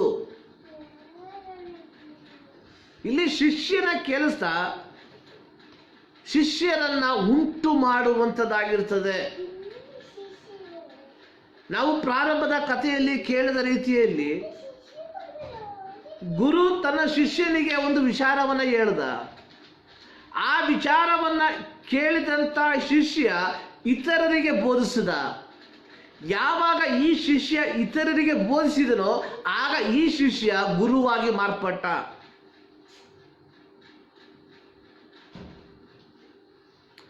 ಇದೇ 2 ತಿಮೋತಿ 4ನೇ ಅಧ್ಯಾಯ 2ನೇ ವಾಕ್ಯದಲ್ಲಿ ಅಪೊಸ್ತಲನಾದ ಪೌಲನು ತಿಮೋತಿಯನಿಗೆ ಬರೆಯುವಂಥದ್ದು, ದೇವರ ವಾಕ್ಯವನ್ನು ಸಾರು, ಅನುಕೂಲವಾದ ಕಾಲದಲ್ಲಿಯೂ ಅನುಕೂಲವಿಲ್ಲದ ಕಾಲದಲ್ಲಿಯೂ ಅದರಲ್ಲಿ ಆಸಕ್ತನಾಗಿರು. ಪೂರ್ಣ ದೀರ್ಘಶಾಂತಿಯಿಂದ ಉಪದೇಶಿಸುತ್ತಾ ಖಂಡಿಸು, ಗದರಿಸು, ಎಚ್ಚರಿಸು. ಯಾಕೆಂದರೆ ಜನರು ಸ್ವಸ್ಥ ಬೋಧನೆಯನ್ನು ಸಹಿಸಲಾರದ ಕಾಲವು ಬರುತ್ತದೆ. ಅದರಲ್ಲಿ ಅವರು ತೀಟೆ ಕಿವಿಯುಳ್ಳವರಾಗಿ ತಮ್ಮ ದುರಾಶೆಗಳಿಗೆ ಅನುಕೂಲರಾದ ಅನೇಕ ಉಪದೇಶಕರನ್ನು ಇಟ್ಟುಕೊಳ್ಳುವರು. ಇಲ್ಲಿ ನಿಜವಾದ ಶಿಷ್ಯನ ಗುಣ ಗುರು ತನಗೆ ಕಲಿಸಿರುವಂಥದ್ದನ್ನ ಇತರರಿಗೆ ಕಲಿಸಿಕೊಡುವಂಥದ್ದು. ಇಲ್ಲಿ ಅಪೊಸ್ತಲನಾದ ಪೌಲನು ತಿಮೋತಿಯನಿಗೆ ಬರೆಯುತ್ತಾ ಇರುವಂಥದ್ದು, ಜನರು ಸ್ವಸ್ಥ ಬೋಧನೆಯನ್ನು ಸಹಿಸಲಾರದ ಕಾಲವು ಬರ್ತದೆ. ಇನ್ನೊಂದು ಮಾತಿನಲ್ಲಿ ಹೇಳಬೇಕಾದ್ರೆ, ಸ್ಪಷ್ಟವಾದ ಸುವಾರ್ತೆಯನ್ನು ಅಂಗೀಕರಿಸದ ಕಾಲವು ಬರ್ತದೆ. ಈ 21ನೇ ಶತಮಾನದಲ್ಲಿ ಜೀವಿಸುವಂತ ನಾವು ಈ ಒಂದು ಮಾತಿನ, ಈ ಒಂದು ವಾಕ್ಯದ ಅರ್ಥವನ್ನ ಅರ್ಥ ಮಾಡಿಕೊಳ್ಳುವವರಾಗಿರಬೇಕು. ಅನೇಕ ವರ್ಷಗಳ ಹಿಂದೆ ಅಪೊಸ್ತಲನಾದ ಪೌಲನು ಹೇಳ್ತಾ ಇದ್ದಾನೆ, ಜನರು ಸ್ವಸ್ಥ ಬೋಧನೆಯನ್ನ, ಅಂದ್ರೆ ನಿಜವಾದ ಬೋಧನೆಯನ್ನ ಸಹಿಸಲಾರದ ಕಾಲವು ಬರ್ತದೆ. ಅಲ್ಲಿ ಪೌಲನು ಹೇಳುವಂಥದ್ದು, ತಮ್ಮ ದುರಾಶೆಗಳಿಗೆ, ಅಂದರೆ ತಮ್ಮ ಆಶೆಗಳಿಗೆ ಅನುಕೂಲವಾಗಿ ಉಪದೇಶಿಸುವಂತಹ ಉಪದೇಶಕರನ್ನು ಇಟ್ಟುಕೊಳ್ತಾರೆ. ಆದರೆ ಇವತ್ತು ಏನಾಗಿದೆ ಅಂದರೆ, ತಮ್ಮ ಆಶೆಗಳಿಗೆ, ತಮ್ಮ ದುರಾಶೆಗಳಿಗೆ ಅನುಕೂಲಕರವಾದಂತಹ ಪ್ರಸಂಗಗಳು ಎಲ್ಲಿ ಬರ್ತದೆ ಅಲ್ಲಿ ಜನ ಸೇರ್ತಾರೆ ಎಂಬುವಂಥದ್ದು ಮಾತ್ರ.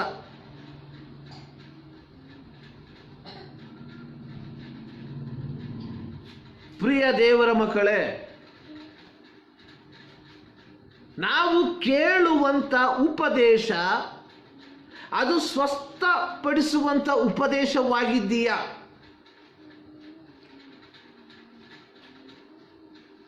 ಕರ್ತನಲ್ಲಿ ನಿದ್ರೆ ಹೊಂದಿರುವಂತಹ ಶ್ರೇಷ್ಠ ಸೇವಕರಾಗಿದ್ದಂತಹ ಬಿಲ್ಲಿ ಗ್ರಾಮ್ ಅವರು ಹೇಳಿದಂಥ ಒಂದು ಮಾತು, ನಿನ್ನ ಪ್ರಸಂಗದಲ್ಲಿ ಮಾನಸಾಂತರಕ್ಕೆ ಕಾರಣವಾದಂತಹ ಮಾತುಗಳು ಇಲ್ಲದೆ ಹೋದರೆ ನಿನ್ನ ಪ್ರಸಂಗ ಅದು ದೇವರಿಂದ ಬಂದಿರುವಂತಹ ಪ್ರಸಂಗವಲ್ಲ. ಮತ್ತೊಂದು ಆವರ್ತಿ ಹೇಳ್ತೇನೆ, ನಿನ್ನ ನನ್ನ ಪ್ರಸಂಗದಲ್ಲಿ ಕೇಳುಗರಿಗೆ ತಮ್ಮ ಜೀವಿತವನ್ನು ಕ್ರಮಪಡಿಸಿಕೊಳ್ಳುವುದಕ್ಕೆ ಮಾನಸಾಂತರಕ್ಕೆ ಕಾರಣವಾಗದ ಮಾತುಗಳು ಬಾರದೆ ಹೋದರೆ ನಿನ್ನ ನನ್ನ ಪ್ರಸಂಗ ಅದು ದೇವರಿಂದ ಬಂದಿರುವಂಥದ್ದಲ್ಲ. ಇಬ್ರಿಯ ಪತ್ರಿಕೆಯಲ್ಲಿ ಈ ರೀತಿ ಬರೆಯಲ್ಪಟ್ಟಿದೆ, ದೇವರ ವಾಕ್ಯವು ಇಬ್ಬಾಯಿ ಕತ್ತಿಗಿಂತಲೂ ಹದವಾದದು, ಪ್ರಾಣವನ್ನ ಆತ್ಮವನ್ನು ವಿಭಾಗಿಸುವಷ್ಟು ತೂರಿ ಹೋಗುವಂಥದ್ದಾಗಿದೆ. ಪ್ರಿಯರೇ, ನಾವು ಜೀವಿಸುವಂಥದ್ದು ಈ ಪಾಪಮಯವಾದಂಥ ಲೋಕದಲ್ಲಿ. ನಾವು ತಿಳಿದು ತಿಳಿಯದೆ ಅನೇಕ ಪಾಪಗಳಲ್ಲಿ ನಾವು ಒಳಪಡುವವರಾಗಿದ್ದೇವೆ. ಆದರೆ ಯಾವಾಗ ದೇವರ ವಾಕ್ಯವನ್ನು ಕೇಳುವಾಗ ದೇವರ ವಾಕ್ಯ ನಮ್ಮಲ್ಲಿ ಕ್ರಿಯೆ ಮಾಡ್ತದೋ ಆಗ ಮಾತ್ರ ಆ ಪಾಪಮಯವಾದ ಜೀವಿತದಿಂದ ಹೊರಬರುವುದಕ್ಕೆ ಸಾಧ್ಯವಾಗ್ತದೆ. ಆದುದರಿಂದಲೇ ಬಿಲ್ಲಿ ಗ್ರಾಮ್ ಅವರು ಹೇಳಿದರು, ನಿನ್ನ ನನ್ನ ಪ್ರಸಂಗದಲ್ಲಿ ಮಾನಸಾಂತರಕ್ಕೆ ಕಾರಣವಾಗದ ಮಾತುಗಳು ಬಾರದೆ ಹೋದರೆ ನಿನ್ನ ನನ್ನ ಪ್ರಸಂಗ ಅದು ದೇವರಿಂದ ಬಂದಂಥ ಪ್ರಸಂಗವೇ ಅಲ್ಲ ಎಂಬುದಾಗಿ. ಇಲ್ಲಿ ಅಪೊಸ್ತಲನಾದ ಪೌಲನು ಹೇಳುವಂಥದ್ದು, ದೀರ್ಘ ಶಾಂತಿಯಿಂದ ಉಪದೇಶಿಸು, ಖಂಡಿಸು, ಗದರಿಸು, ಎಚ್ಚರಿಸು. ಅಂದರೆ ನಮ್ಮ ಬೋಧನೆಯಲ್ಲಿ ಖಂಡಿಸುವಂತಹ ಮಾತುಗಳು ಬರ್ತಾವೆ, ಗದರಿಸುವಂತಹ ಮಾತುಗಳು ಇರ್ತಾವೆ, ಎಚ್ಚರಿಸುವಂತಹ ಮಾತುಗಳು ಇರ್ತಾವೆ.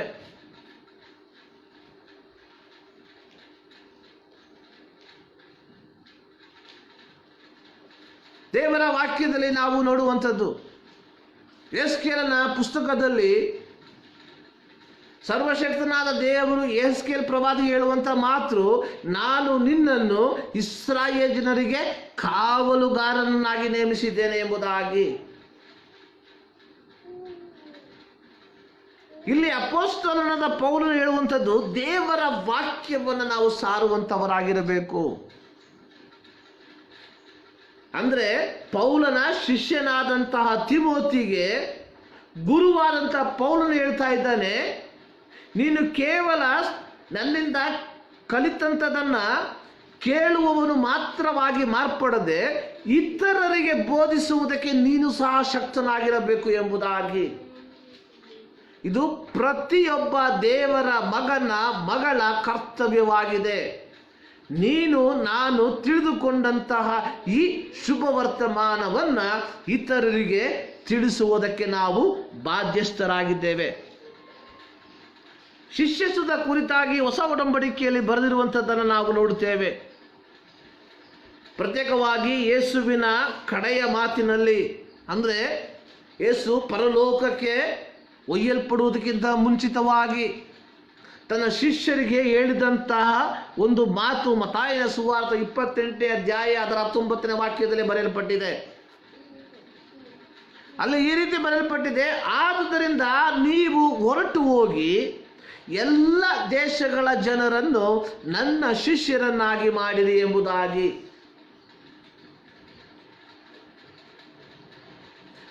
ಯೇಸು ಸ್ವಾಮಿ ಈ ಲೋಕದಲ್ಲಿ ಇದ್ದಂತಹ ಸಂದರ್ಭದಲ್ಲಿ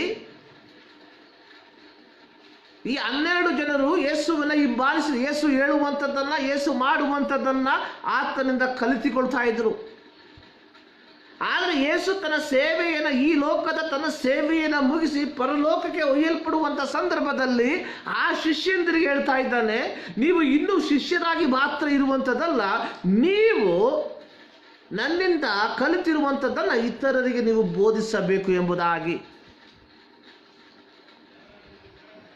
ಆದಿ ಶತಮಾನದ ಕ್ರೈಸ್ತರನ್ನು ವಿಶ್ವಾಸಿಗಳು ಎಂದು ಕರೆಯದೆ ಶಿಷ್ಯರು ಎಂದು ಕರೆಯುತ್ತಿದ್ದರು ಎಂಬುದಾಗಿ ನಾವು ನೋಡುತ್ತೇವೆ. ಶಿಷ್ಯ ಅನ್ನುವಂಥದ್ದು ಗುರುವಿನಿಂದ ಕಲಿತು ಇತರರಿಗೆ ಬೋಧಿಸುವಂಥವನು.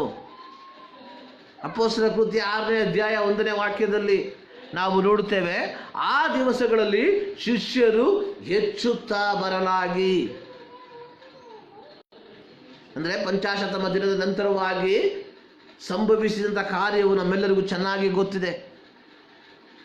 ಪವಿತ್ರಾತ್ಮನ ಶಕ್ತಿ ಈ ಶಿಷ್ಯರ ಮೇಲೆ ಬಂದಾಗ ಅವರು ಪವಿತ್ರಾತ್ಮನ ಬಲದಿಂದ ಕೂಡಿದವರಾಗಿ ದೇವರ ವಾಕ್ಯವನ್ನು ಸಾರುವುದಕ್ಕೆ ಪ್ರಾರಂಭಿಸಿದಾಗ 100 ಜನರು ಮಾತ್ರವಲ್ಲ, 1000 ಜನರು ಒಂದೊಂದು ಪ್ರಸಂಗದ ಮೂಲಕವಾಗಿ ಯೇಸು ಸ್ವಾಮಿಯನ್ನು ಅಂಗೀಕಾರ ಮಾಡುವುದಕ್ಕೆ ಪ್ರಾರಂಭಿಸಿದರು. ಅದರ ಹಿನ್ನೆಲೆಯಲ್ಲಿ ಅಪೊಸ್ತಲರ ಕೃತ್ಯ 6ನೇ ಅಧ್ಯಾಯ 1ನೇ ವಾಕ್ಯದಲ್ಲಿ ಬರೆದಿರುವಂಥದ್ದಾಗಿದೆ, ಆ ದಿವಸಗಳಲ್ಲಿ ಶಿಷ್ಯರು ಹೆಚ್ಚುತ್ತಾ ಬಂದರು. ಇಲ್ಲಿ ವಿಶ್ವಾಸಿಗಳು ಎಂಬುದಾಗಿ ಬರೆಯಲಿಲ್ಲ ಪ್ರಿಯರೇ, ಶಿಷ್ಯರು ಎಂಬುದಾಗಿ ಬರೆಯಲ್ಪಟ್ಟಿದೆ. ಅದೇ ಅಪೊಸ್ತಲರ ಕೃತ್ಯ 20ನೇ ಅಧ್ಯಾಯ 30ನೇ ವಾಕ್ಯದಲ್ಲಿ ನಾವು ನೋಡುತ್ತೇವೆ, ಇದಲ್ಲದೆ ನಿಮ್ಮಲ್ಲಿಯೂ ಕೆಲವರು ಎದ್ದು ವ್ಯತ್ಯಾಸ ಬೋಧನೆಗಳನ್ನು ಮಾಡಿ ಯೇಸುವಿನ ಶಿಷ್ಯರನ್ನು ತಮ್ಮ ಹಿಂದೆ ಎಳಕೊಳ್ಳುವರು ಎಂಬುದಾಗಿ. ಯೇಸುವಿನ ಶಿಷ್ಯರನ್ನ ತಮ್ಮ ಕಡೆಗೆ ಎಳಕೊಳ್ಳುವರು ಎಂಬುದಾಗಿ. ಯೇಸುವಿನ ಬಹಿರಂಗ ಸೇವೆಯ ಸಮಯದಲ್ಲಿ ಒಂದು ದೊಡ್ಡ ಗುಂಪು ಜನ ಯೇಸುವನ್ನು ಹಿಂಬಾಲಿಸುವಂಥದ್ದನ್ನು ನಾವು ನೋಡುತ್ತೇವೆ. ಸುವಾರ್ತೆಗಳಲ್ಲಿ ಓದುವಂಥ ಸಂದರ್ಭದಲ್ಲಿ ನಮಗೆ ಗೊತ್ತಾಗ್ತದೆ, ಯೇಸು ಎಲ್ಲಿ ಹೋದ್ರೇನು ಯೇಸುವಿನ ಹಿಂದೆ ಒಂದು ದೊಡ್ಡ ಗುಂಪು ಆತನನ್ನು ಹಿಂಬಾಲಿಸ್ತಾ ಇತ್ತು. ಆದರೆ ಯಾವಾಗ ಯೇಸುವಿನ ಬೋಧನೆ ಕಠಿಣವಾದ ಮಾತುಗಳಿಂದ ತುಂಬಲ್ಪಟ್ಟಿತ್ತೋ ಅನೇಕರು ಆತನನ್ನು ಬಿಟ್ಟು ಹಿಂಜಾರಿ ಹೋದರು. ಆದರೆ ಈ 12 ಜನರು ಆತನನ್ನು ನಿರಂತರವಾಗಿ ಹಿಂಬಾಲಿಸುತ್ತಿದ್ದರು. ಮಾರ್ಕನ ಸುವಾರ್ತೆ 3ನೇ ಅಧ್ಯಾಯ 13ರಿಂದ 14ನೇ ವಾಕ್ಯವನ್ನು ಓದುವಂಥ ಸಂದರ್ಭದಲ್ಲಿ ಅಲ್ಲಿ ಬರೆದಿರುವಂಥದ್ದು, ಆಮೇಲೆ ಯೇಸು ಬೆಟ್ಟವನ್ನು ಹತ್ತಿ ತನಗೆ ಬೇಕಾದವರನ್ನು ಹತ್ತಿರಕ್ಕೆ ಕರೆಯಲು ಅವರು ಆತನ ಬಳಿಗೆ ಬಂದರು. ಆತನು 12 ಮಂದಿಯನ್ನು ಆರಿಸಿ ಅವರು ತನ್ನ ಸಂಗಡ ಇರಬೇಕೆಂಬುದಾಗಿ ಆತನನ್ನು ಇಟ್ಕೊಂಡ್ರು ಎಂಬುದಾಗಿ ನಾವು ನೋಡ್ತೇವೆ. ಪ್ರಿಯ ದೇವರ ಮಕ್ಕಳೇ, ಶಿಷ್ಯನ ಗುಣಲಕ್ಷಣಗಳ ಕುರಿತಾಗಿ ಇವತ್ತು ಕೇವಲ ಒಂದೇ ಒಂದು ಪಾಯಿಂಟನ್ನು ಮಾತ್ರ ನಾನು ಹೇಳಿ ನನ್ನ ಪ್ರಸಂಗವನ್ನು ನಿಲ್ಲಿಸುವುದಕ್ಕೆ ನಾನು ಬಯಸ್ತೇನೆ. ಶಿಷ್ಯನ ಗುಣಲಕ್ಷಣಗಳು, ದ ಕ್ಯಾರೆಕ್ಟರಿಸ್ಟಿಕ್ಸ್ ಆಫ್ ಡಿಸೈಪಲ್ಶಿಪ್. ಶಿಷ್ಯನ ಗುಣಲಕ್ಷಣಗಳಲ್ಲಿ ಅತ್ಯಂತ ಪ್ರಾಮುಖ್ಯವಾಗಿ ಇರಬೇಕಾಗಿರುವಂಥ ಒಂದು ಗುಣಲಕ್ಷಣ, ಗುರುವಿನ ಬೋಧನೆಯನ್ನು ಆಲಿಸಿ ತಮ್ಮನ್ನು ಶಿಸ್ತುಪಡಿಸಿ ಇತರರಿಗೆ ಬೋಧಿಸುವಂಥದ್ದು.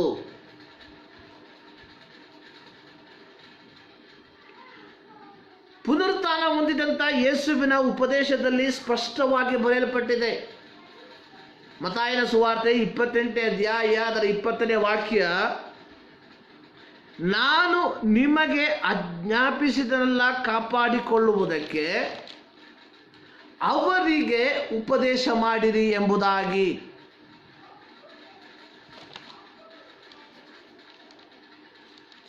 ಅಂದರೆ ಯೇಸು ಸ್ವಾಮಿ ಈ ಲೋಕದಲ್ಲಿ ಜೀವಿಸಿದಂಥ ಸಂದರ್ಭದಲ್ಲಿ ಯೇಸು ಸ್ವಾಮಿ ತನ್ನ ಶಿಷ್ಯರಿಗೆ ಅನೇಕ ವಿಚಾರಗಳನ್ನು ಕಲಿಸಿಕೊಟ್ಟಿದ್ದನು.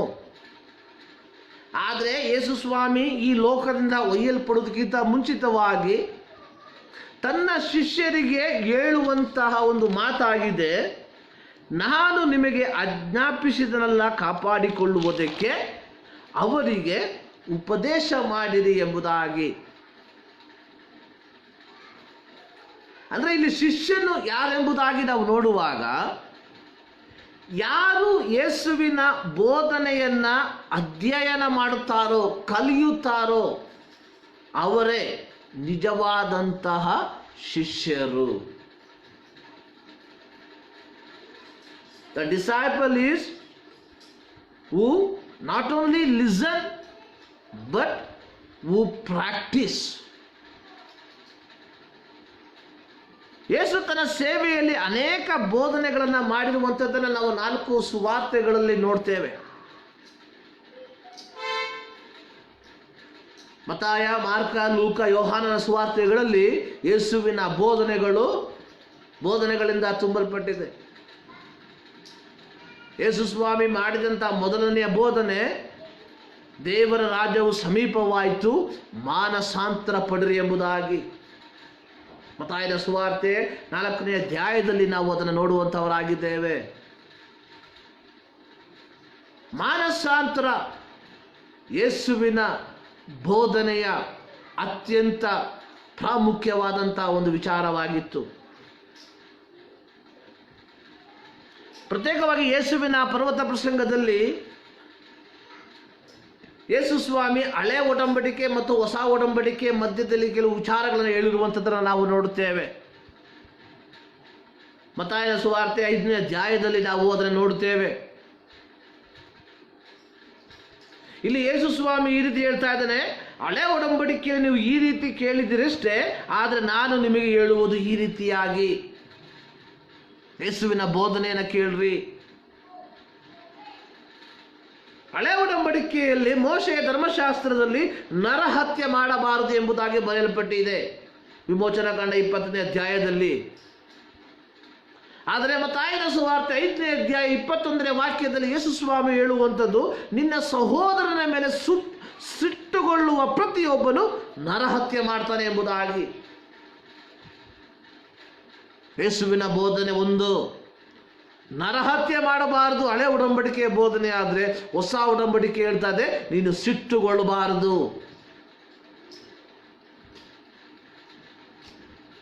ಇದೇ ವಿಮೋಚನಾ ಕಾಂಡ 20ನೇ ಅಧ್ಯಾಯದಲ್ಲಿ ನಾವು ನೋಡ್ತೇವೆ, ವ್ಯಭಿಚಾರ ಮಾಡಬಾರದು. ಆದರೆ ಮತ್ತಾಯನ ಸುವಾರ್ತೆ 5ನೇ ಅಧ್ಯಾಯ 27ನೇ ವಾಕ್ಯದಲ್ಲಿ ಯೇಸು ಸ್ವಾಮಿ ಹೇಳ್ತಾ ಇದ್ದಾರೆ, ನೀನು ಪರಸ್ತ್ರೀಯನ್ನ ನೋಡಿ ಮೋಹಿಸಬಾರದು. ಯೇಸುವಿನ ಉಪದೇಶ 2.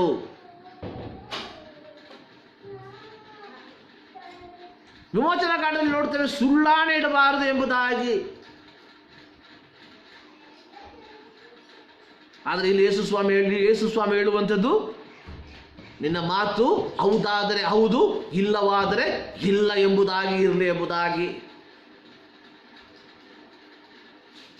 ಹಳೆ ಒಡಂಬಡಿಕೆಯಲ್ಲಿ ಕೈಗೆ ಕೈ, ಕಾಲಿಗೆ ಕಾಲು, ಕಣ್ಣಿಗೆ ಕಣ್ಣು. ಆದರೆ ಹೊಸ ಒಡಂಬಡಿಕೆಯಲ್ಲಿ ಮತ್ತಾಯನ ಸುವಾರ್ತೆ 5ನೇ ಅಧ್ಯಾಯ 38ನೇ ವಾಕ್ಯದಲ್ಲಿ ಯೇಸು ಸ್ವಾಮಿ ಹೇಳ್ತಾ ಇದ್ದಾನೆ, ಮುಯ್ಯಿಗೆ ಮುಯ್ಯಿ ತೀರಿಸಬೇಡ್ರಿ, ಮುಯ್ಯಿ ತೀರಿಸುವುದನ್ನ ದೇವರಿಗೆ ಬಿಡ್ರಿ. ಅಂದರೆ ನಿನ್ನ ಜೀವಿತದಲ್ಲಿ ಏನಾದರೂ ಅನ್ಯಾಯವಾಗಿದ್ದರೆ ಆ ಅನ್ಯಾಯವನ್ನು ನೀನು ಸಹಿಸಿಕೊಳ್ಳಲೇಬೇಕು. ಯೇಸುವಿನ ಉಪದೇಶ. ಹಳೆ ಒಡಂಬಡಿಕೆಯಲ್ಲಿ ಬರೆಯಲ್ಪಟ್ಟಿದೆ, ನಿನ್ನ ನೆರೆಯವನನ್ನು ಪ್ರೀತಿಸಿ ನಿಮ್ಮ ವೈರಿಗಳನ್ನು ದ್ವೇಷ ಮಾಡಿರಿ ಎಂಬುದಾಗಿ. ಆದರೆ ಹೊಸ ಒಡಂಬಡಿಕೆಯಲ್ಲಿ ಯೇಸು ಸ್ವಾಮಿ ಹೇಳ್ತಾ ಇದ್ದಾನೆ, ನಿನ್ನ ನೆರೆಯವನನ್ನ ನಿನ್ನಂತೆ ಪ್ರೀತಿಸಿ ನಿಮ್ಮ ವೈರಿಗಳಿಗಾಗಿ ದೇವರಲ್ಲಿ ಪ್ರಾರ್ಥಿಸಿ ಎಂಬುದಾಗಿ. ಇದು ಯೇಸುವಿನ ಉಪದೇಶ.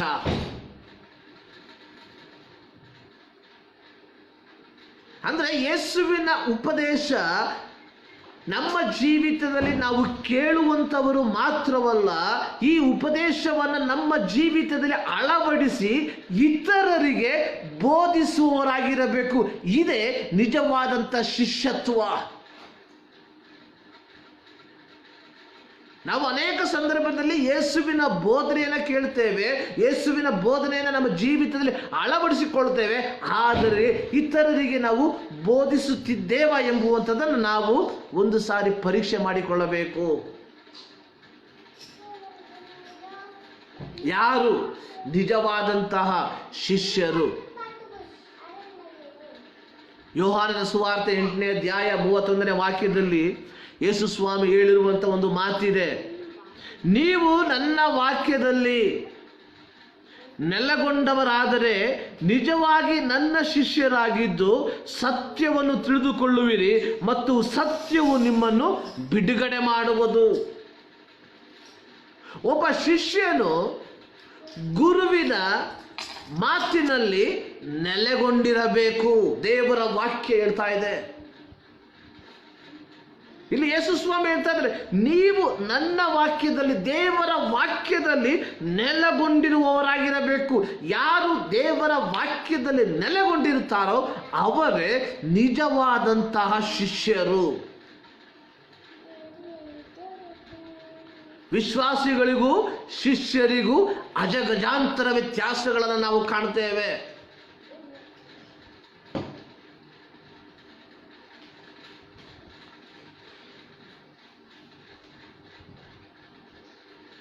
ಲೂಕನ ಸುವಾರ್ತೆ 6ನೇ ಅಧ್ಯಾಯ 46ನೇ ವಾಕ್ಯದಲ್ಲಿ ಯೇಸು ಸ್ವಾಮಿ ಹೇಳಿರುವಂಥ ಒಂದು ಮಾತು ಇದೆ.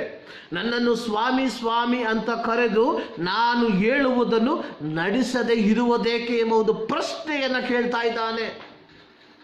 ಇಂಗ್ಲಿಷ್ ಭಾಷೆಯಲ್ಲಿ ಲಾರ್ಡ್ ಲಾರ್ಡ್ ಲಾರ್ಡ್ ಅಂದ್ರೇನು? ನನ್ನ ಕರ್ತೃತ್ವವನ್ನು ನಡೆಸುವಂಥವನೇ. ಕನ್ನಡದಲ್ಲಿ ಸ್ವಾಮಿ ಅಂತ ಬರೆದು ಬಿಟ್ಟಿದೆ. ನಾವು ಸಾಧಾರಣ ಸ್ವಾಮಿ ಅಂತ ಕರೆಯುವ ರೀತಿಯಲ್ಲಿ ಸ್ವಾಮಿ ಅಂತ ಕರೆಯುವಂಥ ವಿಚಾರವಲ್ಲ ಅದು. ನನ್ನನ್ನು ಸ್ವಾಮಿ ಸ್ವಾಮಿ ಅಂದರೆ ನಮ್ಮ ಸಂಪೂರ್ಣತೆಯನ್ನು ದೇವರಿಗೆ ಒಪ್ಪಿಸಿಕೊಟ್ಟು ದೇವರು ಹೇಳುವಂಥದ್ದನ್ನು ಕೇಳದೆ ಇರುವಂಥದ್ದು ಯಾವ ರೀತಿ? ನಿಜವಾಗಲೂ ನಾವು ಶಿಷ್ಯರಾಗಿದ್ದೇವ? ನಿಜವಾದ ಶಿಷ್ಯನ ಗುಣ ಗುರು ಹೇಳುವುದನ್ನು ಕೇಳುವುದು ಮಾತ್ರವಲ್ಲ, ಅದನ್ನು ಅನುಸರಿಸಿ ನಡೆಯುವಂಥದ್ದಾಗಿದೆ. ಮತ್ತೊಂದು ಆವರ್ತಿ ಹೇಳ್ತೇನೆ, ನಿಜವಾದ ಶಿಷ್ಯನ ಗುಣ ಗುರು ಹೇಳುವುದನ್ನು ಕೇಳುವುದು ಮಾತ್ರವಲ್ಲ, ಅದನ್ನು ಅನುಸರಿಸುವಂಥದ್ದು. ಯೋಹಾನನ ಸುವಾರ್ತೆ 14ನೇ ಅಧ್ಯಾಯ ಅದರ 23ನೇ ವಾಕ್ಯದಲ್ಲಿ ಯೇಸು ಸ್ವಾಮಿ ಹೇಳುವಂಥ ಒಂದು ಮಾತಿದೆ. ಯಾರಾದರೂ ನನ್ನನ್ನು ಪ್ರೀತಿಸುವುದಾದರೆ ನನ್ನ ಮಾತನ್ನು ಕೈಕೊಂಡು ನಡೆಯುವನು.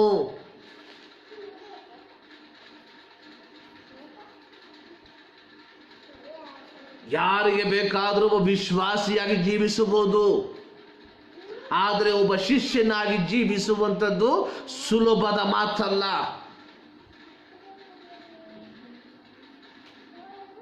ಇಲ್ಲಿ ಯೇಸು ಸ್ವಾಮಿ ಹೇಳ್ತಾ ಇದ್ದಾನೆ, ನನ್ನನ್ನು ಪ್ರೀತಿಸುವುದಾದರೆ ನನ್ನ ಮಾತನ್ನ ಕೈಕೊಂಡು ನಡೆಯುವಂಥವನೇ ನನ್ನ ಶಿಷ್ಯ. ಅದೇ 24ನೇ ವಾಕ್ಯದಲ್ಲಿ ನನ್ನನ್ನು ಪ್ರೀತಿಸದೇ ಇರುವವನು ನನ್ನ ಮಾತನ್ನು ಕೈಕೊಂಡು ನಡೆಯುವುದಿಲ್ಲ ಎಂಬುದಾಗಿ ಬರೆಯಲ್ಪಟ್ಟಿದೆ. ನಾವು ದೇವರ ಮಾತಿಗೆ ಅಥವಾ ದೇವರ ವಾಕ್ಯಕ್ಕೆ ಅವಿಧೇಯರಾದರೆ ಇಷ್ಟೇ, ನಾವು ದೇವರನ್ನ ಪ್ರೀತಿಸುತ್ತಾ ಇಲ್ಲ. ದೇವರ ವಾಕ್ಯದಲ್ಲಿ ನಾವು ನೋಡ್ತೇವೆ, ನೀವು ಬಾಯಿಯಿಂದ ನನ್ನನ್ನು ಸನ್ಮಾನಿಸ್ತೀರಾ, ಆದರೆ ನಿಮ್ಮ ಮನಸ್ಸು ನನ್ನಿಂದ ಬಲೂ ದೂರದಲ್ಲಿದೆ. ನನ್ನನ್ನು ಕೇಳುವಂತ ಪ್ರೀತಿಯ ದೇವರ ಮಕ್ಕಳೇ, 1 ಯೋಹಾನ 2ನೇ ಅಧ್ಯಾಯ 4ನೇ ವಾಕ್ಯದಲ್ಲಿ ಯೋಹಾನನು ಬರೆಯುವಂತ ಒಂದು ಮಾತಿದೆ. ಆತನನ್ನು ಬಲ್ಲೆನೆಂದು ಹೇಳಿ ಆತನ ಆಜ್ಞೆಗಳನ್ನು ಕೈಕೊಳ್ಳದೆ ನಡೆಯುವವನು ಸುಳ್ಳುಗಾರನಾಗಿದ್ದಾನೆ, ಸತ್ಯವೆಂಬುವುದು ಅವನಲ್ಲಿ ಇಲ್ಲ. ನಾವು ಹೇಳ್ತೇವೆ, ಐ ನೋ ಜೀಸಸ್, ನನಗೆ ಯೇಸು ಸ್ವಾಮಿ ಗೊತ್ತು. ಆದರೆ ದೇವರ ವಾಕ್ಯ ಹೇಳ್ತಾ ಇದೆ, ಆತನನ್ನು ಬಲ್ಲೆನೆಂದು ಹೇಳಿ ಆತನ ಆಜ್ಞೆಗಳನ್ನು ಕೈಕೊಳ್ಳದೇ ಇರುವವನು ಸುಳ್ಳುಗಾರನಾಗಿದ್ದಾನೆ. ಸುಳ್ಳುಗಾರನು ಯಾರು? ಸೈತಾನನು. ಸ್ಪಷ್ಟವಾಗಿ ದೇವರ ವಾಕ್ಯ ಹೇಳ್ತಾ ಇದೆ. ಸೈತಾನನ ಕುರಿತಾಗಿ ಹೇಳುವುದು ಆತನು ಸುಳ್ಳಿಗೆ ಪಿತ ಎಂಬುದಾಗಿ, ತಂದೆ ಎಂಬುದಾಗಿ.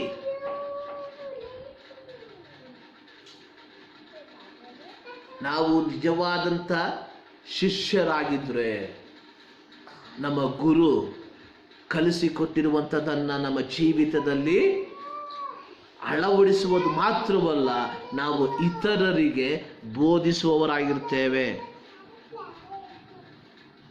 ಶಿಷ್ಯ ಎಂಬ ಪದ ಶಿಸ್ತು ಎಂಬ ಪದದಿಂದ ಬಂದಿರುವಂಥದ್ದಾಗಿದೆ. ಶಿಷ್ಯ ಮತ್ತು ಶಿಸ್ತು ಎರಡು ಒಟ್ಟಾಗಿ ಹೊಂದಿಕೆಯಿಂದ ಹೋಗುವಂಥ ಪದ. ಯಾರು ಶಿಸ್ತಿನ ಜೀವಿತವನ್ನು ಜೀವಿಸುತ್ತಾರೋ ಅವರೇ ನಿಜವಾದಂತಹ ಶಿಷ್ಯರು. ಯಾರು ಶಿಸ್ತಿನ ಜೀವಿತವನ್ನು ಜೀವಿಸುತ್ತಾರೋ ಅವರೇ ನಿಜವಾದಂತಹ ಶಿಷ್ಯರು. ಇವತ್ತು ನಾವು ಓದಿದ ಕೀರ್ತನೆಗಳಲ್ಲಿ ಕೀರ್ತನೆ 119 ಅದರ 33ರಿಂದ 48 ವಾಕ್ಯಗಳನ್ನು ನಾವು ಓದಿದ್ದೀವಿ. ಅದರ 35ನೇ ವಾಕ್ಯ ಈ ರೀತಿ ಬರೆಯಲ್ಪಟ್ಟಿದೆ: ನಿನ್ನ ಆಜ್ಞಾ ಮಾರ್ಗದಲ್ಲಿ ನನ್ನನ್ನು ನಡೆಸು, ಅದೇ ನನ್ನ ಇಷ್ಟ. ಇಲ್ಲಿ ಕೀರ್ತನೆಗಾರನು ದೇವರೊಟ್ಟಿಗೆ ಮಾಡುವಂಥ ಒಂದು ಪ್ರಾರ್ಥನೆ, ನಿನ್ನ ಆಜ್ಞಾ ಮಾರ್ಗದಲ್ಲಿ ನಡೆಸು. ಪ್ರಿಯರೇ, ನಮ್ಮ ಜೀವಿತದಲ್ಲಿ ಈ ಒಂದು ಅನುಭವ ಇದೆಯೋ ಇಲ್ಲವೋ ಎಂಬುದಾಗಿ ನಾವು ಪರೀಕ್ಷೆ ಮಾಡಿ ಕೊಳ್ಳುವವರಾಗಿರಬೇಕು. ಅದರ 47 ಮತ್ತು 48ನೇ ವಾಕ್ಯದಲ್ಲಿ ನಾವು ನೋಡ್ತೇವೆ, ನಿನ್ನ ಆಜ್ಞೆಗಳಲ್ಲಿ ಆನಂದ ಪಡುತ್ತೇನೆ, ಅವು ನನಗೆ ಇಷ್ಟವಾಗಿದೆ. ಒಬ್ಬ ನಿಜವಾದ ಶಿಷ್ಯನ ಗುಣ, ಗುರು ಹೇಳುವಂಥ ಮಾತುಗಳಲ್ಲಿ ಅವನು ಉಲ್ಲಾಸ ಪಡುವವನಾಗಿರ್ತಾನೆ. ಇಲ್ಲಿ ಕೀರ್ತನೆಗಾರನು ಹೇಳುವಂಥದ್ದು, ನಿನ್ನ ಆಜ್ಞೆಗಳಲ್ಲಿ ಆನಂದ ಪಡುತ್ತೇನೆ ಎಂಬುದಾಗಿ, ಅವು ನನಗೆ ಇಷ್ಟವಾಗಿವೆ. 47 ಮತ್ತು 48ನೇ ವಾಕ್ಯದಲ್ಲಿ ಪದೇ ಪದೇ ಆ ಒಂದು ವಾಕ್ಯ ಭಾಗಗಳನ್ನು ಬರೆದಿರುವಂಥದ್ದನ್ನು ನಾವು ನೋಡುತ್ತೇವೆ. ಕಾರಣ ಅದಕ್ಕೆ ಇರುವಂತಹ ಇಂಪಾರ್ಟೆಂಟ್ ಅಷ್ಟರ ಮಟ್ಟಿಗೆ. ದೇವರ ವಾಕ್ಯ ನಮ್ಮಲ್ಲಿ ಆನಂದವನ್ನು ಉಂಟು ಮಾಡುವಂಥದ್ದಾಗಿರಬೇಕು. ನಿಜವಾದ ಶಿಷ್ಯನ ಗುಣ. ನಮ್ಮ ಗುರು, ನಮ್ಮ ರಕ್ಷಕನು, ನಮ್ಮ ದೇವರು ಆಗಿರುವ ಯೇಸುವಿನ ಬೋಧನೆಯನ್ನು ಆಲಿಸಿ ಪಾಲಿಸಿ ಒಂದು ಶಿಸ್ತಿನ ಜೀವಿತವನ್ನು ಜೀವಿಸಿ ನಾವು ಸಹ ಒಂದು ಒಳ್ಳೆಯ ಶಿಷ್ಯರಾಗಿ ನಾವು ಬಾಳೋಣ. ನಮ್ಮ ಜೀವಿತದಲ್ಲಿ ಈ ಒಂದು ಕಾರ್ಯ ಅತ್ಯಂತ ಪ್ರಾಮುಖ್ಯವಾಗಿದೆ. ಶಿಷ್ಯತ್ವದ ಕುರಿತಾಗಿ ಅನೇಕ ವಿಚಾರಗಳನ್ನು ನಾವು ಹೇಳುವುದಕ್ಕಿದೆ. ಆದರೆ ಶಿಷ್ಯತ್ವದ ಗುಣಲಕ್ಷಣಗಳಲ್ಲಿ ಒಂದೇ ಒಂದು ಗುಣಲಕ್ಷಣಗಳನ್ನು ಮಾತ್ರ ಇವತ್ತು ನಾನು ನಿಮ್ಮ ಮಧ್ಯದಲ್ಲಿ ಇಟ್ಟಿದ್ದೇನೆ. ಕ್ರಿಶ್ಚಿಯನ ಗುಣಲಕ್ಷಣಗಳಲ್ಲಿ ಪ್ರಾರಂಭದ ಗುಣಲಕ್ಷಣ ಹೇಳಿದೆ, ಯೇಸುವಿನ ಬೋಧನೆಯನ್ನು ಆಲಿಸಿ ತಮ್ಮನ್ನು ಶಿಸ್ತುಪಡಿಸಿ ಇತರರಿಗೆ ಬೋಧಿಸುವಂಥದ್ದು. ಈ ಕಾರ್ಯದಲ್ಲಿ ನಾವು ನಿರತರಾಗಿದ್ದೇವಾ ಎಂಬುವಂಥ ಒಂದು ಪ್ರಶ್ನೆಯನ್ನು ಈ ಬೆಳಗಿನ ಜಾವದಲ್ಲಿ ನಾನು ನಿಮ್ಮ ಮಧ್ಯದಲ್ಲಿ ಇಡುವುದಕ್ಕೆ ಬಯಸುವಂಥವನಾಗಿದ್ದೇನೆ.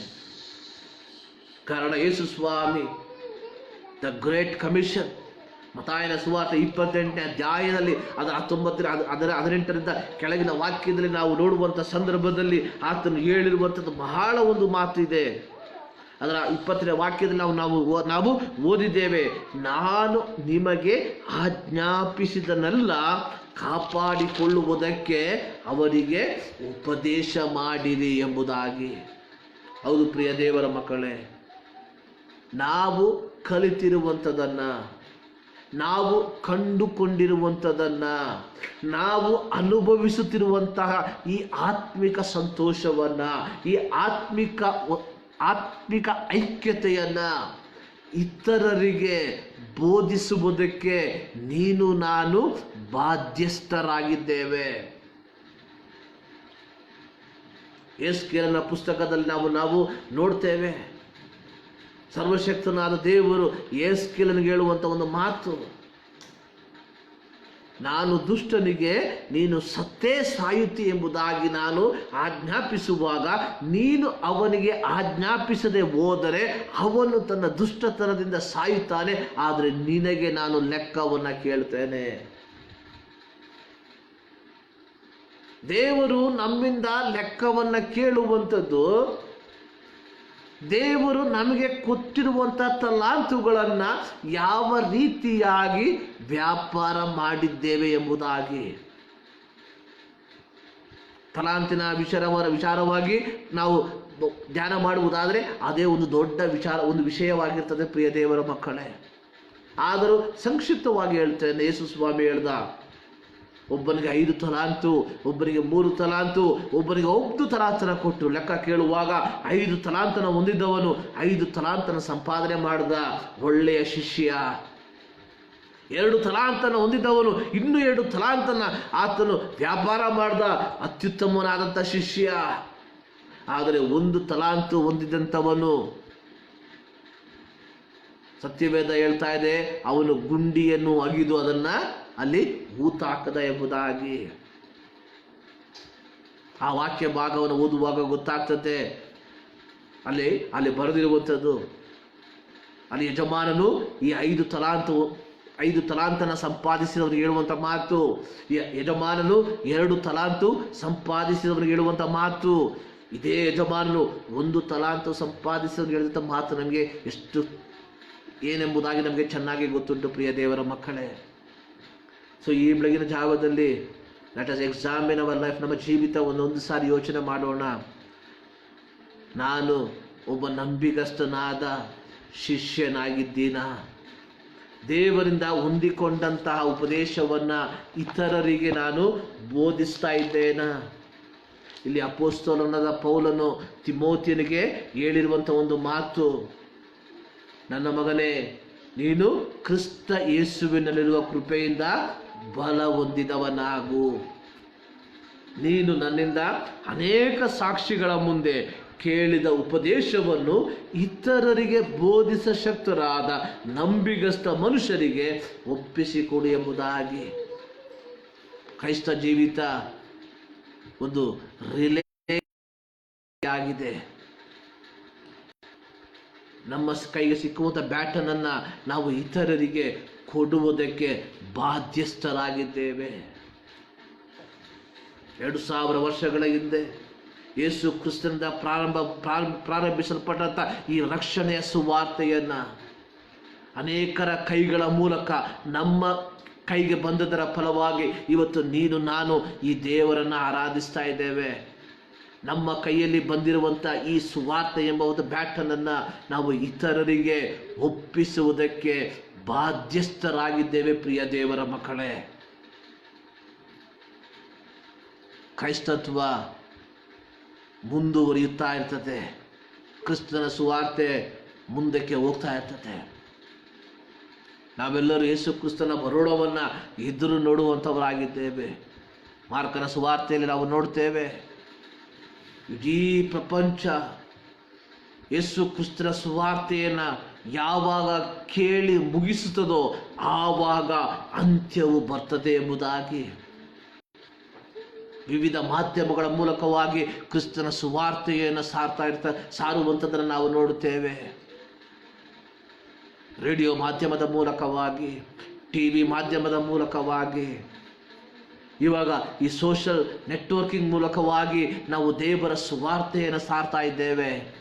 ಆದರೆ ಈಗಲೂ ಯೇಸುವಿನ ಹೆಸರನ್ನು ಕೇಳದೇ ಇರುವಂಥ ಅನೇಕ ಲಕ್ಷಾಂತರ ಜನರು ನಮ್ಮ ದೇಶದಲ್ಲಿ, ಇಡೀ ಪ್ರಪಂಚದಲ್ಲಿ ವಾಸಿಸುತ್ತಿದ್ದಾರೆ ಎಂಬುದರ ಸತ್ಯವನ್ನು ನೀನು ನಾನು ಅರ್ಥ ಮಾಡಿಕೊಳ್ಳಬೇಕು. ಯಾಕಂದ್ರೆ ದೇವರ ವಾಕ್ಯ ಹೇಳ್ತದೆ, ಇಡೀ ಸೃಷ್ಟಿ ಯಾವಾಗ ಸುವಾರ್ತೆಯನ್ನು ಕೇಳ್ತದೆಯೋ, ರಕ್ಷಣೆ ಹೊಂದುತ್ತಾರೆ ಎಂಬುದಾಗಿ ಎಲ್ಲ ಸುವಾರ್ತೆಯನ್ನು ಕೇಳುತ್ತಾರೋ ಅವತ್ತು ಅಂತ್ಯ ಸಂಭವಿಸುತ್ತದೆ. ನಾವು ಪ್ರಾರಂಭದಲ್ಲಿ ಹಾಡಿದ್ವಿ, ಸುಂದರವಾದ ಮನೆಯಲ್ಲಿ ಜಯಗೀತವ ಹಾಡುವೆನು ಚಿಯೋನ್ ಮೊದಲಿಂಗನಿಗೆ ಎಂಬುದಾಗಿ. ಆ ಒಂದು ಅನುಭವದ ನಮ್ಮ ಜೀವಿತದಲ್ಲಿ ನಾವು ಹೊಂದಿಕೊಳ್ಳಬೇಕಾದ್ರೆ, ಆ ಒಂದು ಅನುಭವಕ್ಕೆ ನಾವು ಹೋಗಬೇಕಾದ್ರೆ ನಮ್ಮ ಜವಾಬ್ದಾರಿ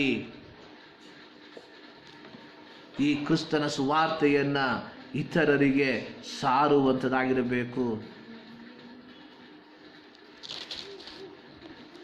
ಈ ಬೆಳಗಿನ ಜಾವದಲ್ಲಿ 1 ನಿಮಿಷ ನಮ್ಮ ಜೀವಿತವನ್ನು ಪರೀಕ್ಷೆ ಮಾಡಿಕೊಳ್ಳೋಣ. ನಾನು ನಿಜವಾದಂಥ ಶಿಷ್ಯನಾಗಿದ್ದೇನಾ, ಅಥವಾ ನಾನು ಕೇವಲ ಒಬ್ಬ ವಿಶ್ವಾಸಿಯಾಗಿದ್ದೇನಾ?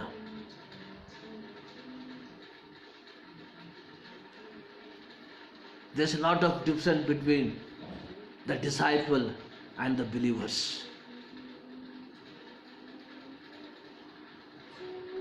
ಶಿಷ್ಯ ತಾನು ಕೇಳಿದ್ದನ್ನ, ತಾನು ಅನುಭವಿಸಿದ್ದನ್ನ ಇತರರಿಗೆ ತಿಳಿಸುವಂಥವನಾಗಿರ್ತಾನೆ. ಕ್ರಿಸ್ತನ ಹಿಂಬಾಲಕರು ತಾವು ಅನುಭವಿಸಿದಂಥ ಆ ಆತ್ಮಿಕ ಸಂದೇಶವನ್ನು, ಆತ್ಮಿಕವಾದಂಥ ಶಾಂತಿಯನ್ನು ಇತರರಿಗೆ ತಿಳಿಸುವುದಕ್ಕೆ ಬಾಧ್ಯಸ್ಥರಾಗಿದ್ದಾರೆ. It is our primary responsibility to share the word of God. ಅಪೊಸ್ತಲನಾದ ಪೌಲನು ಹೇಳುವಂಥದ್ದು, ಸುವಾರ್ತೆಯನ್ನು ಸಾರದಿದ್ದರೆ ನನಗೆ ಅಯ್ಯೋ ಕಷ್ಟ ಎಂಬುದಾಗಿ. Woe unto me if I am not preach the gospel, the good news of Jesus Christ to the world. ನಾವು ದೇವರ ಸುವಾರ್ತೆಯನ್ನು ಸಾರುತ್ತಿದ್ದೇವ? We don't know. ಇವತ್ತು ನಮಗೆ ಸಿಕ್ಕಿರುವಂಥ ಈ ಒಂದು ಫ್ರೀಡಮ್, ಈ ಒಂದು ಸ್ವಾತಂತ್ರ್ಯ ಇನ್ನು ಎಲ್ಲಿ ತನಕ ಸಿಗ್ತದೆ ಎಂಬುದಾಗಿ ನಮಗೆ ಗೊತ್ತಿಲ್ಲ. Within the spam of time, ಈ ಇರುವಂಥ ಸಮಯದ ಒಳಗೆ ಈ ಸುವಾರ್ತೆಯನ್ನು ನಮ್ಮ ಕೈಲಾಗುವಷ್ಟು ಮಟ್ಟಿಗೆ ಇತರರಿಗೆ ತಿಳಿಸುವಂಥ ಜವಾಬ್ದಾರಿ ದೇವರು ಪ್ರತಿಯೊಬ್ಬನಿಗೂ ಕೊಟ್ಟಿರುವಂಥದ್ದಾಗಿದೆ. Let us examine our life.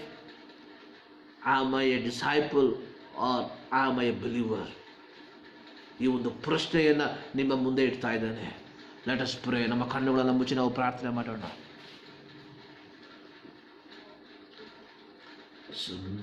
ಸುಂದರವಾದ ಮನೆಯಲ್ಲಿ ಜಯ ಗೀತವ ಹಾಡುವೆನು, ಚಿಯೋನ್ ಮೊದಲಿಂಗನಿಗೆ, ಚಿಯೋನ್ ಮೊದಲಿಂಗನಿಗೆ. ನಮ್ಮನ್ನು ಬಹಳವಾಗಿ ಪ್ರೀತಿ ಮಾಡುವ ನಮ್ಮ ಪ್ರೀತಿಯ ತಂದೆಯಾದ ದೇವರೇ, ಮತ್ತೊಂದು ಆವರ್ತಿ ನಿಮ್ಮ ಸನ್ನಿಧಾನಕ್ಕೆ ನಾವು ಸೇರಿ ಬರ್ತಾ ಇದ್ದೇವೆ. ಈ ಆಶೀರ್ವಿಸಲ್ಪಟ್ಟಂಥ ಈ ಒಂದು ದಿನಕ್ಕಾಗಿ ನಿನಗೆ ಸ್ತೋತ್ರ. ನಿಮ್ಮ ಸನ್ನಿಧಾನದಲ್ಲಿ ಕರ್ತನೇ ನಿಮ್ಮನ್ನು ಹಾಡಿ ಅರಸುವಂತೆ ನಮ್ಮ ಜೀವಿತದಲ್ಲಿ ನಿನ್ನ ಕೃಪೆ ಮಾಡಿದ್ದಕ್ಕಾಗಿ ನಿನಗೆ ಕೋಟಿ ಕೋಟಿ ಸ್ತೋತ್ರ ಸ್ವಾಮಿ. ದೇವರೇ, ಈ ದಿನದಲ್ಲಿ ಮತ್ತೊಂದು ಆವರ್ತಿ ನಮ್ಮನ್ನು ಸಂಪೂರ್ಣವಾಗಿ ನಿಮ್ಮ ಕರಗಳಿಗೆ ಒಪ್ಪಿಸಿಕೊಡ್ತಾ ಇದ್ದೇವೆ. ದೇವರೇ, ನಮ್ಮ ಸಂಗಡದಿಂದ ಮಾತನಾಡಿದೀಯ, ಅದಕ್ಕಾಗಿ ನಿಮಗೆ ಸ್ತೋತ್ರ. ನಿಜವಾದ ಶಿಷ್ಯತ್ವನ ಗುಣಲಕ್ಷಣಗಳ ಕುರಿತಾಗಿ ದೇವರೇ ನಾವು ಧ್ಯಾನ ಮಾಡುವಂತೆ ಕೃಪೆ ಮಾಡಿದ್ದಕ್ಕಾಗಿ ನಿನಗೆ ಸ್ತೋತ್ರ ಸ್ವಾಮಿ. ನಮ್ಮನ್ನು ಸಂಪೂರ್ಣವಾಗಿ ಮತ್ತು ದಾವತಿ ಕರ್ತನೆ ನಿಮ್ಮ ಕರಗಳಿಗೆ ಒಪ್ಪಿಸಿಕೊಡ್ತಾ ಇದ್ದೇವೆ. ನಾವು ಕರ್ತನೆ ಪ್ರಸಂಗಿಸುವಂಥವ್ರು ಮಾತ್ರವಲ್ಲ, ನಾವು ಕೇಳುವಂಥವರು ಮಾತ್ರವಲ್ಲ ಸ್ವಾಮಿ, ನಮ್ಮ ಜೀವಿತದಲ್ಲಿ ಅದನ್ನು ಅಳವಡಿಸಿಕೊಂಡು ಮುಂದಕ್ಕೆ ಹೋಗುವಂತೆ ನಿನ್ನ ಕೃಪೆ ಮಾಡೆಂಬುದಾಗಿ ನಾವು ಪ್ರಾರ್ಥಿಸ್ತಾ ಇದ್ದೇವೆ. ಮತ್ತು ದಾವತಿ ಕರ್ತನೆ ಯಾರಾದರೆ ಆದಿಯಿಂದ ಅಂತಿದ್ದವರೆಗೆ ನಿನ್ನ ಒಂದು ಸಾನ್ನಿಧ್ಯದಲ್ಲಿ ಆಗಿರುವಂಥ ಕೃಪೆ ಮಾಡಿದ್ದಕ್ಕಾಗಿ ಸ್ತೋತ್ರ. ನಮ್ಮ ದೇಶಕ್ಕಾಗಿ, ನಮ್ಮ ರಾಜ್ಯಕ್ಕಾಗಿ, ನಮ್ಮ ಪಟ್ಟಣಕ್ಕಾಗಿ, ನಾವು ವಾಸ ಮಾಡುವಂಥ ಗ್ರಾಮಕ್ಕಾಗಿ ನಾವು ಪ್ರಾರ್ಥಿಸ್ತಾ ಇದ್ದೇವೆ ಸ್ವಾಮಿ. ನಮ್ಮ ದೇಶವನ್ನು ಆಶೀರ್ವದಿಸು, ನಮ್ಮ ರಾಜ್ಯವನ್ನು ಆಶೀರ್ವದಿಸು, ನಮ್ಮ ಪಟ್ಟಣವನ್ನು ಆಶೀರ್ವದಿಸು, ನಾವು ವಾಸ ಮಾಡುವಂಥ ಗ್ರಾಮವನ್ನು ಆಶೀರ್ವದಿಸಪ್ಪ ಸ್ವಾಮಿ. ಪ್ರತ್ಯೇಕವಾಗಿ ಸ್ವಾಮಿ ದೇವರೇ, ಕೊರೋನಾದಿಂದ ಕರ್ತನೆ ಬಾಧಿಸಲ್ಪಟ್ಟಂಥ ಪ್ರತಿಯೊಬ್ಬರಿಗಾಗಿ ನಾವು ಪ್ರಾರ್ಥಿಸ್ತಾ ಇದ್ದೇವೆ. ಅವರ ಕುಟುಂಬ ವರ್ಗದವರಿಗಾಗಿ ನಾವು ಪ್ರಾರ್ಥಿಸ್ತಾ ಇದ್ದೇವೆಪ್ಪ ಸ್ವಾಮಿ. ಯೇಸುವಿನ ನಾಮದಲ್ಲಿ ಕರ್ತನೆ ಅವರ ಜೀವಿತದಲ್ಲಿ ಬಿಡುಗಡೆ ಉಂಟಾಗಲಿ ಎಂಬುದಾಗಿ ನಾವು ಪ್ರಾರ್ಥಿಸ್ತಾ ಇದ್ದೇವೆ ಸ್ವಾಮಿ. ಮತ್ತೊಂದು ಆವರ್ತಿ ಕರ್ತನೆ ಸಮಸ್ತವನ್ನು ನಿಮ್ಮ ಕರಗಳಿಗೆ ಸಮರ್ಪಿಸ್ತಾ ಇದ್ದೇವೆ. ನಮ್ಮ ಪ್ರಾರ್ಥನೆಗಳಿದ್ದಕ್ಕಾಗಿ ಸ್ತೋತ್ರ. ಯೇಸು ಕ್ರಿಸ್ತನ ನಾಮದಲ್ಲೇ ಬೇಡಿ ಹೊಂದಿಕೊಳ್ಳುತ್ತೇವೆ ನಮ್ಮ ಪ್ರೀತಿಯ ತಂದೆಯೇ, ಆಮೇಲೆ. ನಮ್ಮ ಕರ್ತನಾದ ಯೇಸು ಕ್ರಿಸ್ತನ ಕೃಪೆ, ತಂದೆಯಾದ ದೇವರ ಪ್ರೀತಿ, ಪವಿತ್ರಾತ್ಮನ ಅನ್ಯೋನ್ಯತೆ, ನಾವು ಪ್ರಾರ್ಥಿಸಿದಂಥ ಎಲ್ಲ ಪ್ರಾರ್ಥನಾ ವಿಜ್ಞಾಪನೆಗಳ ಮೇಲೆ ಇಂದಿನಿಂದ ಸದಾ ಕಾಲವೂ ನೆಲೆಗೊಂಡಿರಲಿ. ಆಮೇನ್, ಆಮೇನ್, ಆಮೇನ್. ದೇವರು ನಿಮ್ಮೆಲ್ಲರನ್ನ ಧಾರಾಳವಾಗಿ ಆಶೀರ್ವದಿಸಲಿ. May God bless you.